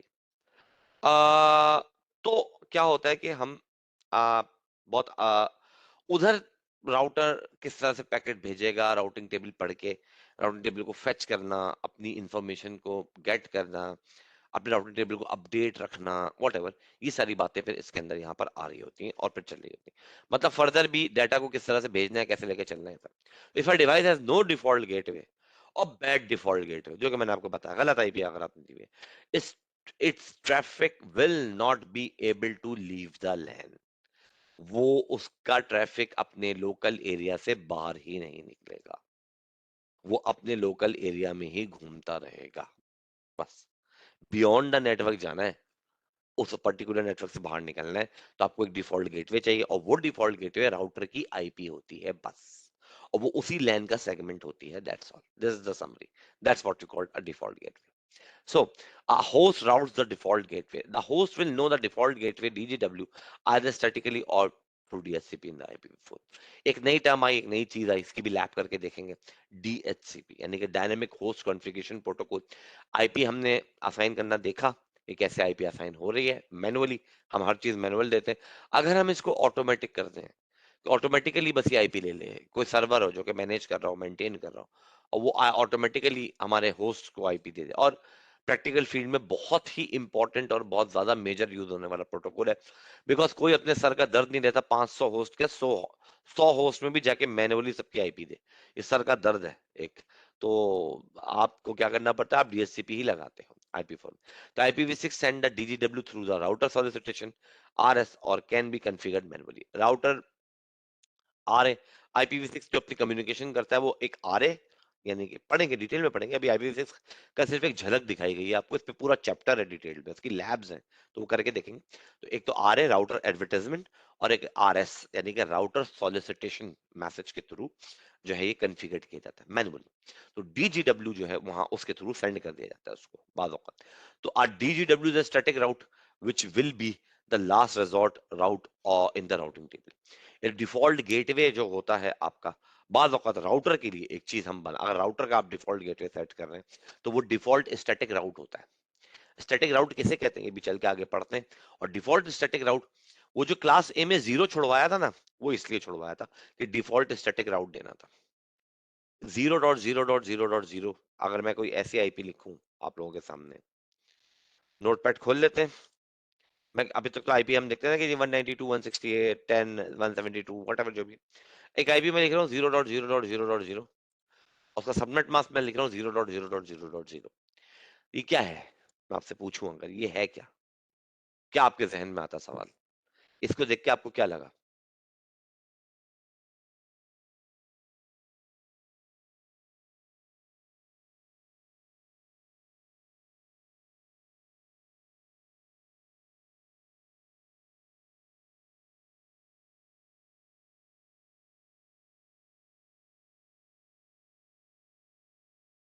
आगे, हाँ भाई, कोई मुश्किल बात थोड़ी, क्या आपकी समझ में आ रहा है? सर सर जीरो लिखे हुए, क्या इससे समझ रहे हैं आप? 0.0.0.0, सबनेट मास्क 0.0.0.0। मैं सवालात पढ़ रहा था, अब तक कोई ऐसा सवाल नहीं जो एड्रेस ना हो, हमने एड्रेस कर दिए। इसके क्या मतलब समझते हैं आप लोग? एक छोटे से एग्जांपल, क्या चीज है ये?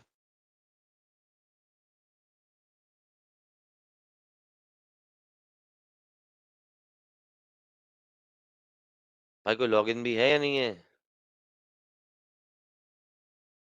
अ,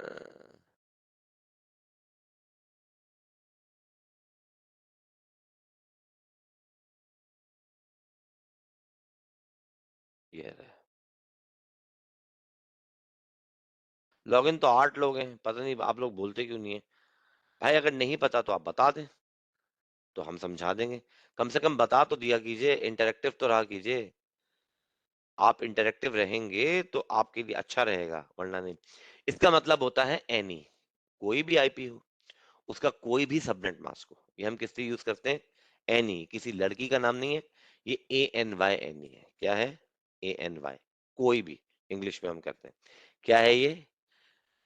कोई भी नेटवर्क हो, उसका कोई भी सबनेट मास्क हो, देन हम आगे बताते हैं कि इसको यहां फॉरवर्ड कर देना। तो राउटर के लिए बेसिकली डिफॉल्ट रेजॉर्ट या डिफॉल्ट गेटवे एक तरह से ये होता है। राउटर का भी तो कोई हो, कहीं से भेजना हो, कुछ करना हो, तो यहाँ पे नहीं। तो अपने राउटिंग टेबल में अगर ये होता है, तो अगर पहले वो राउटिंग टेबल की एंट्रीज को चेक करता है, और फिर नहीं मिलता वहां पे, अगर ये डिफाइंड है आपका gateway of the last resort basically कहलाता है, एक तरह से gateway of the last resort.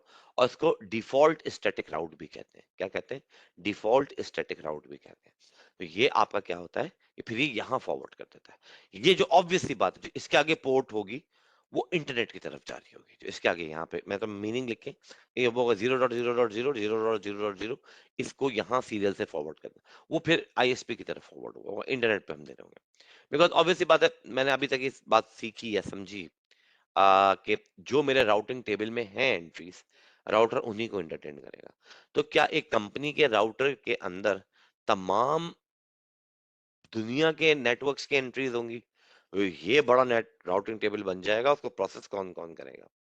Okay, ऐसा कहीं भी नहीं होता। लेकिन फिर भी मैं तमाम दुनिया के नेटवर्क्स को एक्सेस कर सकता हूँ। मैं तमाम वेबसाइट्स को एक्सेस कर सकता हूँ, गूगल है, मैं इंटरनेट पे मैं जो दिल चाहे एक्सेस कर सकता हूँ। मिलियंस ऑफ वेबसाइट्स हैं जिनको मैं एक्सेस कर सकता हूँ, जो मेरी मर्जी में, है ना? कैसे कर सकता हूँ? तो उसकी वजह है डिफॉल्ट स्टैटिक राउट। या जब ये तो लोकल एरिया है, जो भी मेरा अपना कंपनी का कॉर्पोरेट नेटवर्क है, वो तो मैंने राउटर के अंदर डिफाइन किया हुआ है। इन एंट्रीज में कुछ ना मिले तो फिर आईएसपी की तरफ हम फॉरवर्ड कर देते हैं। ये डिफॉल्ट स्टैटिक राउट है। जीरो डॉट कुछ भी हो, कोई भी सबनेट मास्क हो, उसको यहाँ से बाहर कर देना। वो आईएसपी पे जा रहा होता है, आईएसपी पे से फिर आगे ISP, and then forward, and then फिर इंटरनेट, एंड देन आप इंटरनेट को यूज कर रहे होते हैं, राइट? डीजीडब्ल्यू एक is a static route which will be default gateway जो होता है, वो बेसिकली क्या होता है, last resort on the routing table. और all devices in the LAN will need the default gateway for the router if they intend to send traffic remotely। जितनी भी लोकल एरिया पे डिवाइस होती हैं, उन सबको एक अदर डिफॉल्ट गेटवे चाहिए होता है, अगर वो चाहती हैं कि वो अपने से हट के रिमोट नेटवर्क्स के ऊपर बातचीत करें, आगे लेके चलें। ऑन विंडोज राउट प्रिंट या फिर netStat-R, वो कमांड है जिसके थ्रू आप अपना राउटिंग टेबल देख सकते हैं अपने पीसी का। Three sections displayed by these two commands, दोनों सेम ही आउटपुट देती हैं, राउट प्रिंट भी और static netStat-R। Interface list all potential interfaces and MAC addresses, आपके तमाम इंटरफेसेस और मैक एड्रेसेस तो यहाँ पे खैर शो नहीं हो रहे, लेकिन इंटरफेसेस को यहाँ पे शो करा देता है। और IPv4 राउटिंग टेबल आपको राउटिंग टेबल दिखा रहा है, और IPv6 का राउटिंग टेबल, इफ अगर आपके पास IPv6 है तो उसका भी राउटिंग टेबल यहाँ पे आपको दिखा देता है। तो इंट्रोडक्शन टू राउटिंग, इसको डिटेल में पढ़ेंगे वैसे तो, लेकिन मैं आपको ये बातें बता चुका हूँ, यहाँ पे वही बातें लिखी हैं। मैं अगर आपको इंग्लिश में पढ़ूं, आप लोग खुद ही समझ जाएंगे कि packet arrive on the gigabit Ethernet. ये एग्जांपल में देखिए, गीगाबिट 0/0 पे पैकेट अराइव हुआ यहाँ पर, इधर, चलो इस पॉइंट पे पैकेट अराइव हुआ। इंटरफेस ऑफ राउटर R1 यहाँ पे अराइव हुआ। R1 decapsulate the layer 2 ethernet and header, ethernet header and trailer. R2 ने डीकैप्सुलेट किया इथरनेट का लेयर 2 का हेडर और ट्रेलर। आर राउटर, अब सेकंड में क्या हुआ, R1 examine the destination IP4 address of the packet. इसने एग्जामिन किया कि डेस्टिनेशन का पैकेट क्या है, वो ये है। इसने अपना राउटिंग टेबल देखा, ये कहाँ करना है, इसने कहा वाया R2 भेजना है, ओके, ये उठाएगा R2 पे फेंक देगा। इसने डिकैप्सुलेट किया, और यहाँ पे मैक एड्रेस सोर्स का यहाँ लगाया, डेस्टिनेशन का यहाँ लगाया, पैकेट यहाँ फॉरवर्ड हो गया। आईपी वही रही है, ये आईपी यही रहेगी, मैक एड्रेस यहाँ आ जाएगा, ये इधर आ गया, इधर R2 के ऊपर। जब ये R2 पे आ गया, अब इसने फिर वही चीजें देखी R2 ने, और फिर R2 को देखने के बाद इसने कहा जी यहाँ पे ये लगेगा, और फिर इसका मैक एड्रेस लग जाएगा, ये यहाँ से पैकेट होकर फॉरवर्ड यहाँ आ जाएगा, इनको रिसीव हो जाएगा। इस 100 बार मैं आपको, मतलब 100 तो नहीं, मल्टीपल टाइम्स मैं आपको ये तकरीबन बता चुका हूँ कि यार ये इस तरह से काम कर रहा होता है। तो there are three types of routes in a router routing table. तीन टाइप होते हैं राउट के, एक राउटिंग के राउटिंग टेबल, एक राउटर के राउटिंग टेबल में।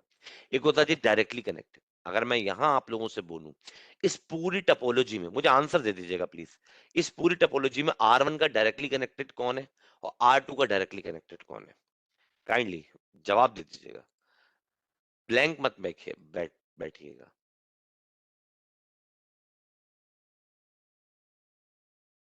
R1 का डायरेक्टली कनेक्टेड कौन सा नेटवर्क है और R2 का डायरेक्टली कनेक्टेड कौन सा नेटवर्क है?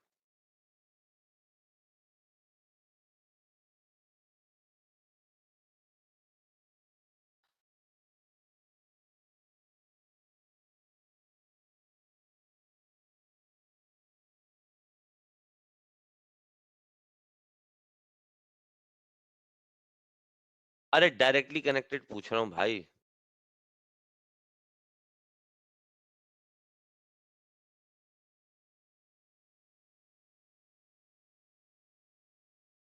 अरे भाई, ये रहा R1। इसके किसी कनेक्शन में आपको, अच्छा ये 192.168 10.0 कह रहे हैं आप, बिल्कुल सही है, बिल्कुल सही। 10 डॉट, मैं आई एम सॉरी, मैं 10 समझ के ये 10 समझा, आई एम सॉरी। 192.168 10.0 कह रहे हैं, बिल्कुल सही है। R2 का क्या है? R2 का और एक और भी है R1 का, ये 209.165.200.225 या 224, ये भी डायरेक्टली कनेक्टेड नेटवर्क है इसका। इसी तरह यही 209.165.200.224 R2 का भी डायरेक्टली कनेक्टेड है। और R2 का डायरेक्टली कनेक्टेड है हमारे पास ये है। अच्छा, R1 के लिए रिमोट क्या है? R1 के लिए रिमोट ये है। R2 के लिए रिमोट क्या है? R2 के लिए रिमोट ये वाला नेटवर्क है।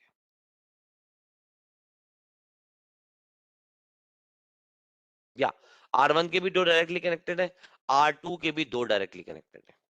ये बात याद रखिए। हम ना बेसिकली जो ये जो दो राउटर्स को आपस में कनेक्ट कर रहा होता है ना, इसको हम कहते हैं या तो ये R1 का पार्ट बने या ये R2 का। ये गलत है।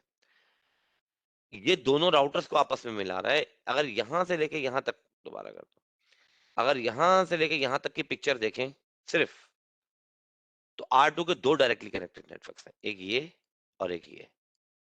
दो आ गए ना कनेक्शन। अच्छा, और अगर आप यहां से लेके यहां तक का देखें पिक्चर, तो R1 के भी दो ही डायरेक्टली कनेक्टेड नेटवर्क है, एक ये, एक ये। देखें, ये एक नेटवर्क जो बीच वाला है ना, जो दो राउटर्स को आपस में मिला रहा है, ये वाला नेटवर्क, ये दोनों में काउंट होगा मेरे भाई, अलग अलग, क्योंकि ये कनेक्ट हो रहा है यहाँ पे आके इससे। मैंने क्या बताया था?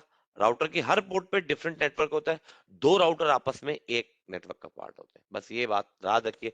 कभी भी सीसीएनए लेवल पे टोपोलॉजी आपकी गलत नहीं होगी। राउटर के हर पोर्ट पे डिफरेंट नेटवर्क होता है, और दो राउटर्स आपस में एक ही नेटवर्क का पार्ट होते हैं।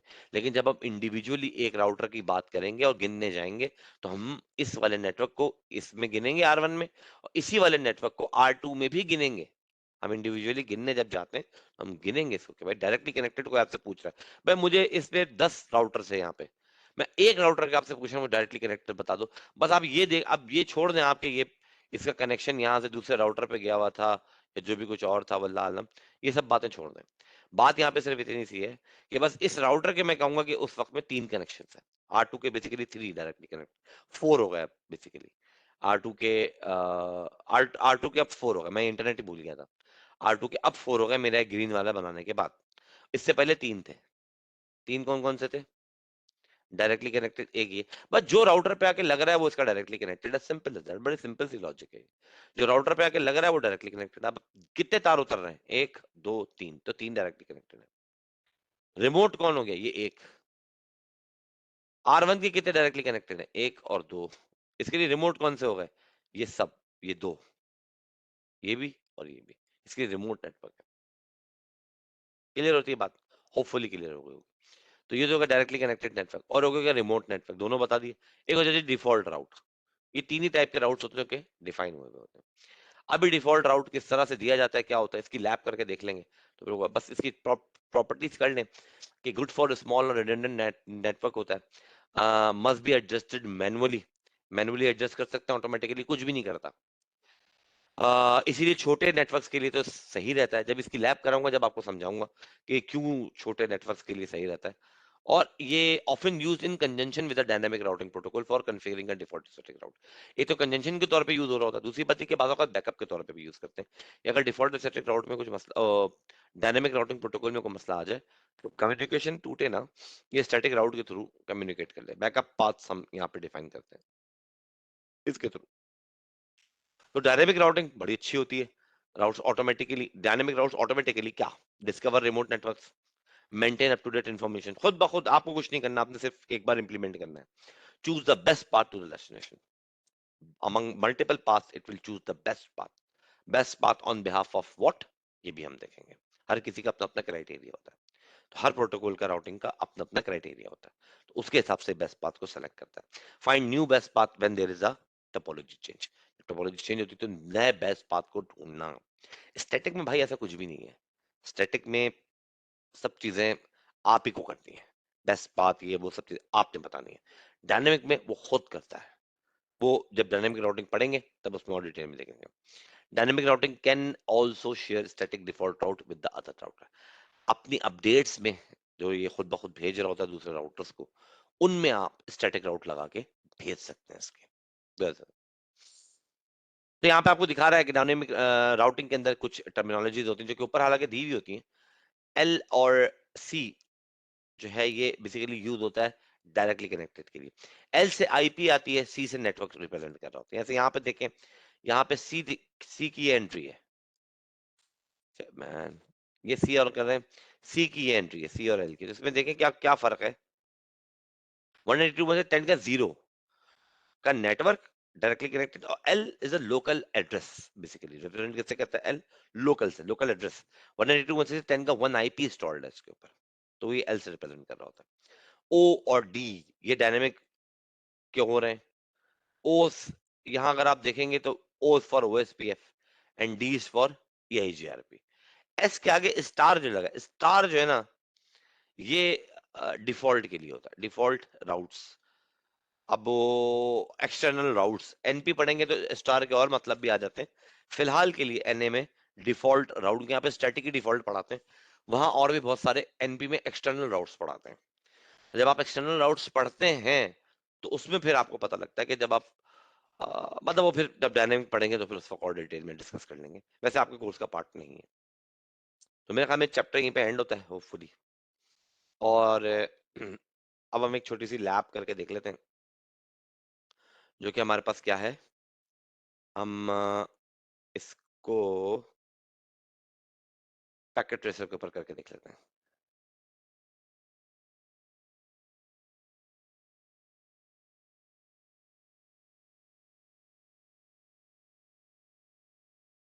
ओके जी, तो एक राउटर है, फिलहाल एक स्विच ही ले लेते हैं, दो नहीं लगाते, और फिलहाल के लिए एक अदद पीसी ले लेते हैं।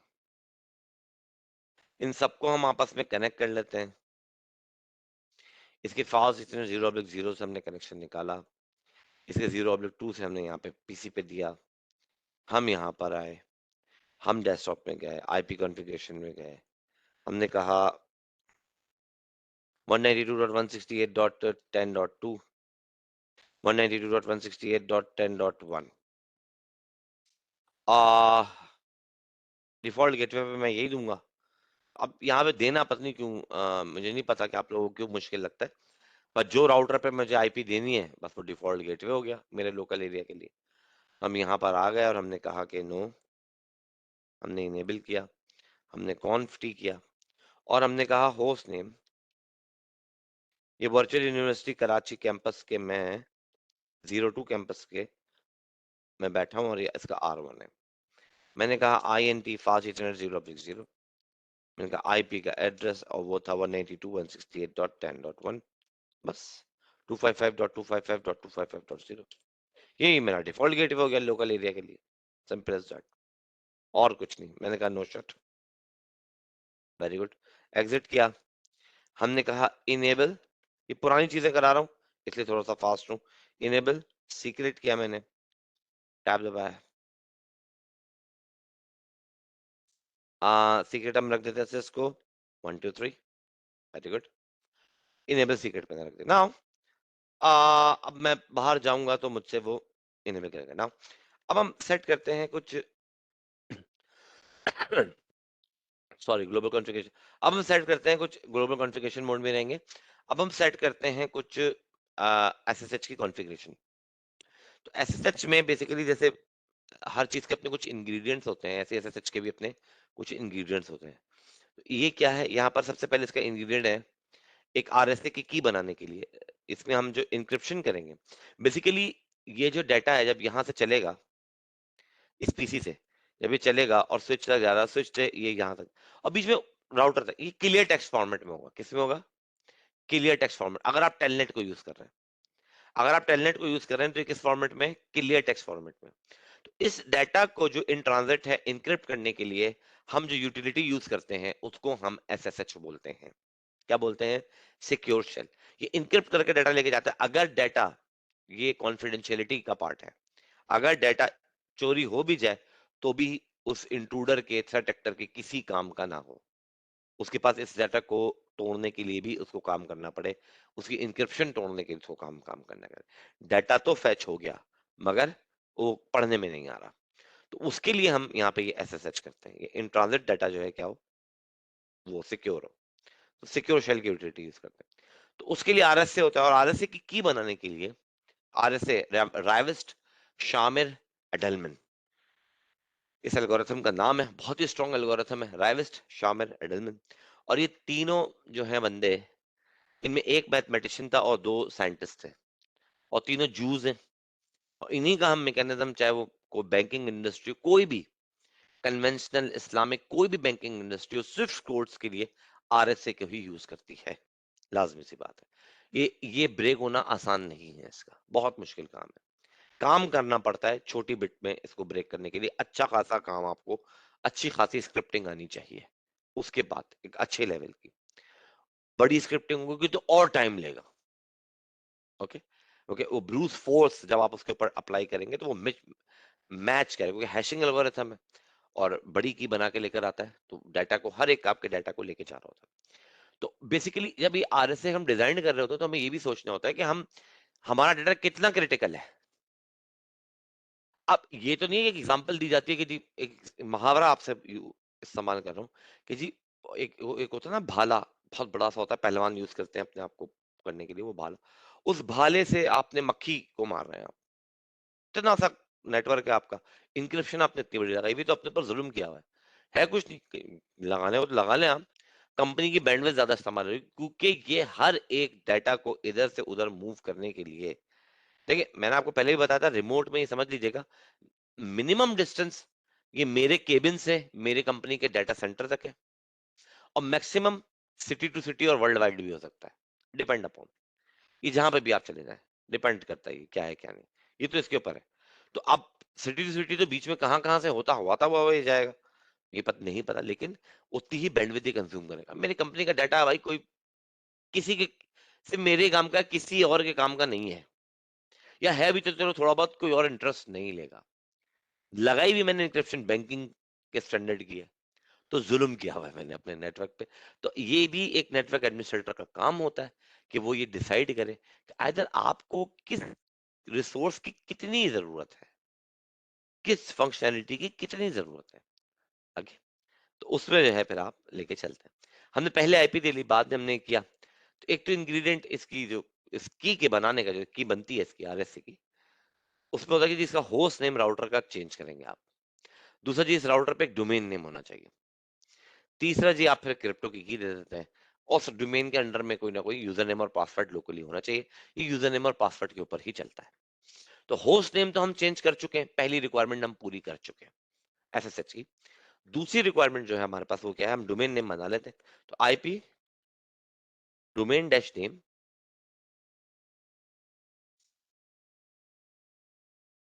देखिए टैब दबाने का फायदा, मुझे स्पेलिंग मिस्टेक पता लग जाती है, उसमें एनए पे अटक गया क्योंकि डी ए ओ पता नहीं क्या लिखा हुआ था मैंने।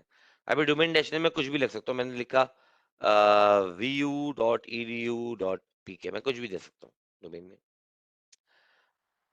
और मैंने यहाँ पे कहा यूजर नेम, मैंने कहा जी VKHI02, और भाई का पासवर्ड होगा, इस यूजर का पासवर्ड, पासवर्ड होगा क्या रखें भाई, तो इसका पासवर्ड रख देते हैं admin123, ये हमने भाई का क्या रख दिया, पासवर्ड रख दिया। ओहो, यहाँ टैब नहीं दबाया, तो यूजर नेम VKHI02 क्रिएट हो गया, एडमिन पासवर्ड सेट हो गया। नाउ हमने अपनी ऑलमोस्ट तमाम चीजें आरएसए की के हवाले से पूरी करनी है, ये रिक्वायरमेंट है, अभी आरएसए की जनरेट नहीं हुई, रिक्वायरमेंट है उससे पहले की, चाय बनाने आते हैं ना, उसकी रिक्वायरमेंट है, उसमें पानी होना चाहिए, पत्ती होनी चाहिए, चीनी होनी चाहिए, मिल्क होना चाहिए, ये तमाम चीजें होंगी तो चाय, तो ये रिक्वायरमेंट मैं इकट्ठी कर रहा था, अब मैं चाय बनाने जा रहा हूँ आरएसए की। तो आप देखिए हम क्या करते हैं, यहाँ पे हमने लिखा CRYPTO, CRYPTO, क्रिप्टो की जेनरेट आरएसए, यहां रख के हम एंटर मार सकते हैं, आपके लिए इतना ही है। जब आप सिक्योरिटी पढ़ते हैं तो उसमें एक चीज आती है, उसमें हम कहते हैं जर्नल कीज मॉड्यूलस। ये मॉड्यूलस कहलाता है बेसिकली। 1024 कितना मॉड्यूलस दे सकते हैं आरएसए में? आरएसए में आपकी जो की का साइज है मिनिमम 360 बिट से एक 2048, 128 बिट पे आपका इनेबल सीक्रेट होता है। सही है ना? 128 बिट पे आपका इनेबल सीक्रेट होता है। तो वो देखा आपने कितनी बड़ी की बनाता है 128 बिट की। इसका मिनिमम 360 है, मैक्सिमम अब तो खैर और भी बढ़ गया। ये राउटर 2048 तक सपोर्ट करेगा। तो हम यहाँ पे कोई मिनिमम वैल्यू ले सकते हैं 1024 की, लेकिन हम जनरल की इसकी कमांड के बाद भी ले सकते हैं। और अगर हम आरएस से एंटर कर दें तो भी ये आपसे पूछ रहा है कि भाई ये 362.048 आपका पास है, how many bits in the modulus, कितने बिट्स आप मॉड्यूलस में रखना चाहते हैं। डिफॉल्ट वैल्यू 512 आ रही है, मैं खाली एंटर कर दूंगा 512 सेट हो जाएगा। आपकी चॉइस पे, आप डिफॉल्ट रखें 360 रखें, मैं 1024 रख रहा हूँ और एंटर कर देता हूँ। जनरेटिंग अ नॉन एक्सपोर्टेबल की आपकी जो है जनरेट हो चुकी है आरएसए की, और सेटल डाउन हो चुका है। नाउ आरएसए की जनरेट हो गई, यूजर नेम जनरेटेड है, तमाम चीजें सेट है। अब मैं गया लाइन VTY04 में और मैंने इसको कहा, अब मैं यहाँ पे पासवर्ड सेट नहीं करूंगा। लास्ट टाइम मैंने टेलनेट की लैब में पासवर्ड सेट किया था। मैं इसको बोलूंगा log in local. Log in local, local जो तुम्हारी डेटाबेस बनी हुई है, जो भी यूजर नेम और पासवर्ड है लोकल राउटर की डेटाबेस के अंदर, उसके से उससे इसको लॉग इन कराना, पहली चीज। दूसरी चीज, सिक्योरिटी के परस्पेक्टिव से जब मैं अमूमन 90% जब कोई कंपनी एसएसएच को ऑन करती है तो टेलनेट को बंद कर देती है। तो हम यहाँ पे क्या करेंगे, TRANS ट्रांसपोर्ट इनपुट, क्या भाई, मैं यहाँ पे कर दूंगा SSH। इसका क्या मतलब होगा, टेलनेट बंद। मैंने आपको पहले भी ये बताया था, ट्रांसपोर्ट इनपुट के 4 फीचर्स होते हैं। ऑल बाय डिफॉल्ट ऑन होता है। ऑल का मतलब होता है सारे ऑन है, दोनों ही ऑन है, टेलनेट भी और SSH भी। नन का मतलब है आपने ट्रांसपोर्ट इनपुट ही बंद किया हुआ है। आप सिर्फ एसएसएच सेलेक्ट करते हैं तो टेलनेट नहीं होगा। अगर आप सिर्फ टेलनेट सेलेक्ट कर लेते हैं तो एसएसएच नहीं होगा। क्लियर है बात? मुझे भी अगर सिक्योरिटी में टेलनेट को बंद करना है तो यहां एसएसएच सेलेक्ट करना है। लॉगिन लोकल करा दिया, ट्रांसपोर्ट इनपुट एसएसएच करा दिया, बेहतरीन काम कर दिया। ये करने के बाद मैं यहां से बाहर आया, लॉगिन लोकल मैंने करा दिया। बेस्ट प्रैक्टिस ये होती है, प्रैक्टिकल फील्ड के हवाले से भी आपको बताऊं, कि जब भी किसी राउटर पे रिमोट एक्सेस सेट करें तो उसका कंसोल छोड़ने से पहले उसी का रिमोट लेके यहीं पर देख लीजिए। आइए हम देख लेते हैं। हम कहते हैं SSH। अच्छा भाई, SSH के अपने कुछ फीचर्स हैं। -L का मतलब होता है लोकली इस राउटर पे चेक करो जहां पे तुम जा रहे हो। किसको चेक करो? चेक करना यूजर नेम VKHI02 ये दिया था, VKHI02, और इसका पासवर्ड जो भी कुछ हो, कहाँ चेक करना, 192.168.10.1 पे, इस पे चेक करना। ये अपने ही आपको कर रहा हूं मैं, SSH यहीं रहते हुए अपने आप को कर रहा हूँ। खुदा ना खास्ता कोई कॉन्फ़िगरेशन में कुछ भी ऊंच नीच हो गई है, कोई पासवर्ड, तो कंसोल ना जाए मेरे हाथ से, क्योंकि यहाँ पे अगर कुछ गलती होगी, अभी गलती करके दिखा दूंगा, तो भी आपको वापस लाके कंसोल पे फेंकेगा। तो आप चीजों को सही कर सकते हैं, बजाय इसके कि आप रिकवरी के प्रोसेस में चले जाएं, वो लंबा चौड़ा है। इससे पासवर्ड मांग लिया, किसका पासवर्ड मांगा है? इस यूजर का पासवर्ड मांगा है। हम यहाँ पे पासवर्ड दे देते हैं, वो है हमारा ADMIN123। तो ये मुझे पासवर्ड सेलेक्ट करके सक्सेसफुली कहाँ ले आया, R1 पे ले आया। तो ये निशानी क्या है, मैं किस पे था, मैं था आ, यहाँ प्रिविलेज मोड पे था, यहाँ प्रिविलेज मोड पे था, ये मुझे यहाँ यूजर एग्जिट मोड पे ले आया। मैं इनेबल करता हूँ, पासवर्ड मांगेगा, सिस्को 123, आ गया। मैं फिर करता हूँ, देखें SSH करेंगे। अच्छा, इसकी डेटाबेस में SSH है ही नहीं। अब हम दोबारा कर लेते हैं, SSH -L, मैं आपको वो करके दिखा रहा हूँ 3 बार। सपोज कर ले मैंने यहाँ पे था VKHI02 था ना, मैंने कुछ बस मैंने 04 कर दिया। ओके, और मैंने कहा 192.168.10.1 पे जाओ। पासवर्ड भाई ने बोला, मैंने दे दिया ADMIN123, गलत। ADMIN123 गलत। ADMIN123, मैंने बहुत जेनरिक सी मिस्टेक करके आपको दिखाई है। तो जब ये 3 बार गलत हो जाएगा, मुझे लाके वापस वहीं फेंक देगा, कहेगा collection closed by the foreign host.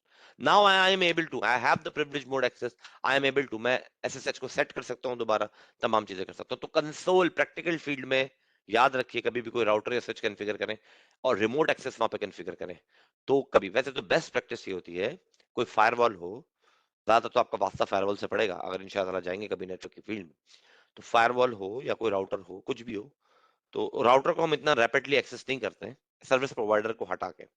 हम अमूमन एक कंपनी में ज्यादातर, एक कंपनी जो होती है क्लाइंट साइड जो होती है, वहां पर अगर आपका होता है, सर्विस प्रोवाइडर साइड है तो आपको राउटर, और वहां के नॉक में है आप, तो आप कंटिन्यूसली राउटर को कर रहे होते हैं। लेकिन बेस्ट प्रैक्टिस की यही होती है, कोई भी नई कॉन्फ़िगरेशन करने से पहले एक बैकअप लीजिए, और अगर वो कॉन्फ़िगरेशन सक्सेसफुल हो जाए तो उसके फौरन बाद एक बैकअप लीजिए।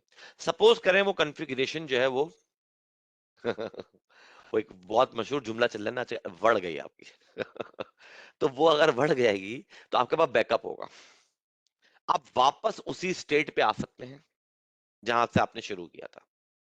सही है? 6 बजे के बाद आप बैठे कोई कॉन्फ़िगरेशन कर रहे हैं, कुछ भी कर रहे हैं, या आपके पास अभी कोई टास्क आया, आपने कॉन्फ़िगरेशन करनी है, तो अपनी करंट स्टेट का बैकअप ले लीजिए, बैकअप लेके साइड पे रख दीजिए। रख दिया, रखने के बाद अब क्या करेंगे आप, अब आप अपनी जो चेंजेस करनी करें। इफ इट्स सक्सेसफुल, क्योंकि एक टेस्टिंग भी करनी होती है हमको, टेस्ट केस करके देखते हैं कि इस नई कॉन्फ़िगरेशन से जो भी कुछ हमने किया है, इससे क्या हमारी प्रीवियसली जो कोई स्टेट या कोई जो भी चीज थी हमारी, वो तो डिस्टर्ब नहीं हो गई। तो हम एक टेस्टिंग एनवायरनमेंट में उसको पहले रन करके देखते हैं, अपनी पॉलिसीज को, अपनी तमाम चीजों को रन करने के बाद फिर हम उसको प्रोडक्शन एनवायरनमेंट में लेकर आते हैं। राइट? तो ये होता है बेस्ट प्रैक्टिस का तरीका। अगर आपके पास क्या है, ये है सही तरीका। अब आपके पास क्या है कि अगर उसमें कोई खराबी हो जाती है, कोई प्रॉब्लम हो जाती है आपकी कॉन्फ़िगरेशन में, कुछ भी नहीं आ रहा, आपने कोई पॉलिसी लगाई, कोई राउट डिफाइन किया, कुछ किया, उससे मजीद दूसरे राउट्स जो हैं वो प्रॉब्लम में आ गए, कुछ तो कुछ भी हुआ, कोई और चीज वर्नेबल हो गई, कुछ और चीज मसले में कर गई, तो नाउ यू कैन डू, आप, अब आप देख रहे हैं रात का यार कोई 8 बज रहे हैं, तो बड़ी अच्छा टाइम है IT के नेटवर्क्स वालों के लिए, 8 बजे अगर घर के लिए निकल रहे हैं, आपने कहा चले आज नहीं, तो वापस नेक्स्ट डे जो ओपन होना है, पता लगा वो सब डिस्टर्ब हुआ, अब वापस उसी स्टेट पे लेकर आ जाएं फिलहाल, और एक ईमेल कर दें कि जी मैं फिलहाल अभी ये टास्क ऑन गोइंग है, अभी अंडर प्रोसेस है, ये हम आने वाले वक्तों में फिर मजीद करके देंगे, कोई अपडेट है, कुछ है, यही काम। इसी तरह से याद रखिएगा, वैसे ही मैं आपको बता रहा हूँ, ये आपका काम नहीं, सिस्टम साइड वालों को भी मशवरा दें कि जब वो अपडेट्स चला रहे हो विंडोज की, WSUS के सर्वर में कोई मसला हो जाता है, WSUS का सर्वर ही विंडोज अपडेट्स के लिए बनता है, तो वो जो जब कभी बैड है, कभी उसकी कोई कम्युनिकेशन ना हो, कुछ भी हो, कोई भी मसला हो, तो अपडेट नहीं हो पाती, अपडेट आगे पीछे रह जाए ना, तो बड़ा मसला होता है। एक तो इसको पैचेस में चलाया जाता है, एकदम सारे नेटवर्क के ऊपर लोड नहीं डाल दिया जाता।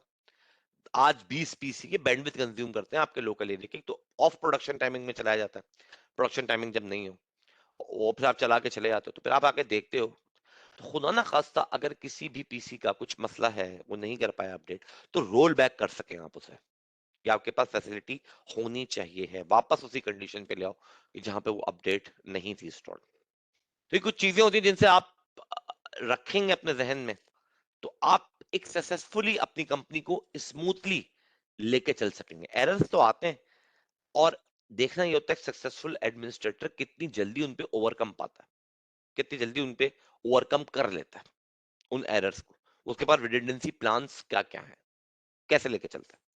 तो बस वो चीजें हमारी देखने की होती हैं, तो इन चीजों को आप फॉलो करते हुए चलेंगे, सेटल डाउन हो जाएगा। हो खैर, मैंने आपको दिखा दिया प्रैक्टिकल एग्जांपल करा के, ये मैं अब एक्चुअल में, अब हम अपने पीसी पे, और हम कमांड प्रॉम्प्ट पे आए, हमने कमांड प्रॉम्प्ट पे आके सबसे पहले कोई भी चीज को रिमोट एक्सेस करना है, प्रैक्टिस में आपने पिंग करके देखें, पहले पिंग किया 192.168.10.1, रिप्लाई आ रहा है।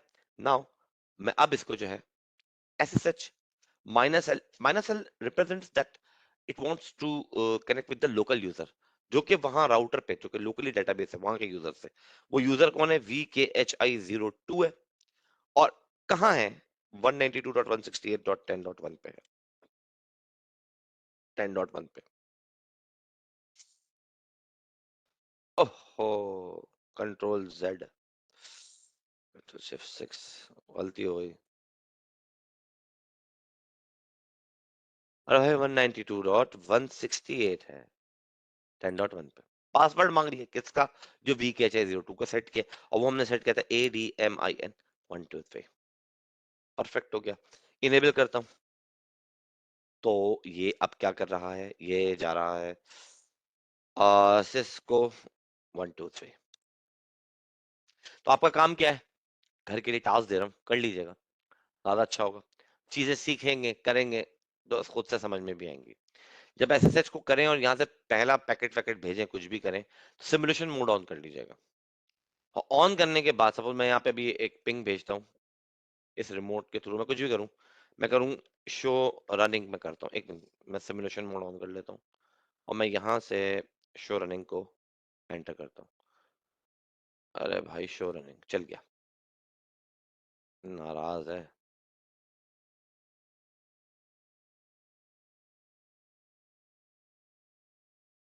एसएसएच का पैकेट बना है। अब इसके ना आपने लेयर वाइज देखना है आउटपुट, डिटेल देखनी क्या है, ये देखिएगा। ये खुद बकाया तो सभी कुछ मैंने करके दिखा दिया। ये क्या चल रहा है, डाटा वेरिएबल लेंथ क्या है, encrypted data variable length, length नहीं आ रही डाटा की, इनक्रिप्टेड है। अदरवाइज जब आप वैसे जाके देखेंगे टेलनेट के थ्रू, तो ये आपको कोई ना कोई बिट या कोई वैल्यू दे देगा, या पैकेट ट्रेसर हो सकता है यहाँ पे भी इनक्रिप्टेड दे दे, मगर ये नॉर्मल लाइफ में, प्रैक्टिकल लाइफ में ये आपको यहाँ पे एक वैल्यू देता है।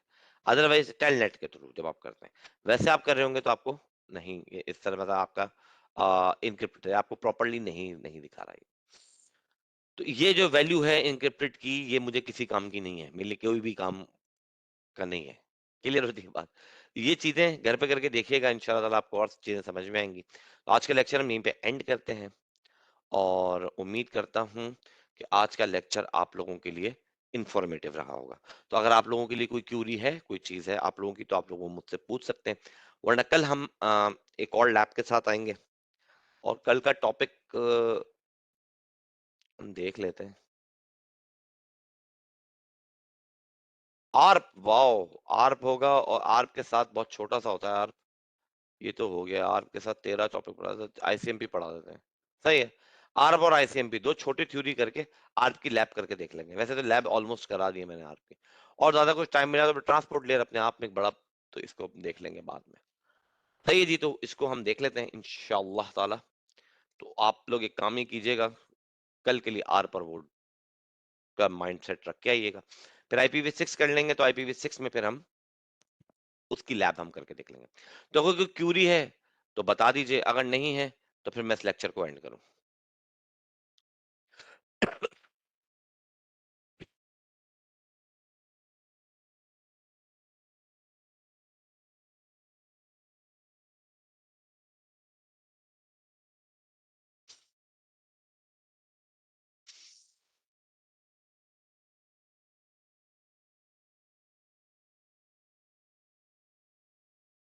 यार अब मैं,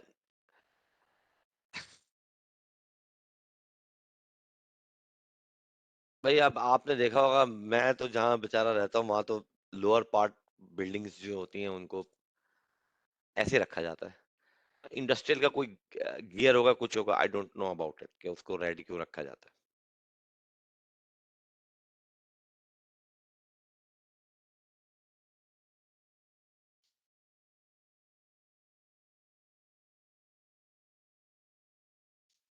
उनके पास रेड कलर ज्यादा होता होगा मेरे ख्याल में, इसलिए रेड कर देते होंगे, अदरवाइज तो और कुछ होगा, कोई स्टैंडर्ड होगा बेसिकली। कराची बहुत सारी कंपनीज जो है वो स्टैंडर्ड्स को फॉलो करती हैं, तो कोई एडमिन का या कोई और किसी जगह का किसी चीज का स्टैंडर्ड होगा जो उसकी वजह से फॉलो कर रहे होंगे। अदरवाइज कोई सच में मेरे तो सुनने में आया, कभी मैंने तो नोटिस नहीं किया कि इस तरह से कुछ होता है। खैर, तो भाई और कोई टॉपिक से रिलेटेड क्वेश्चन है?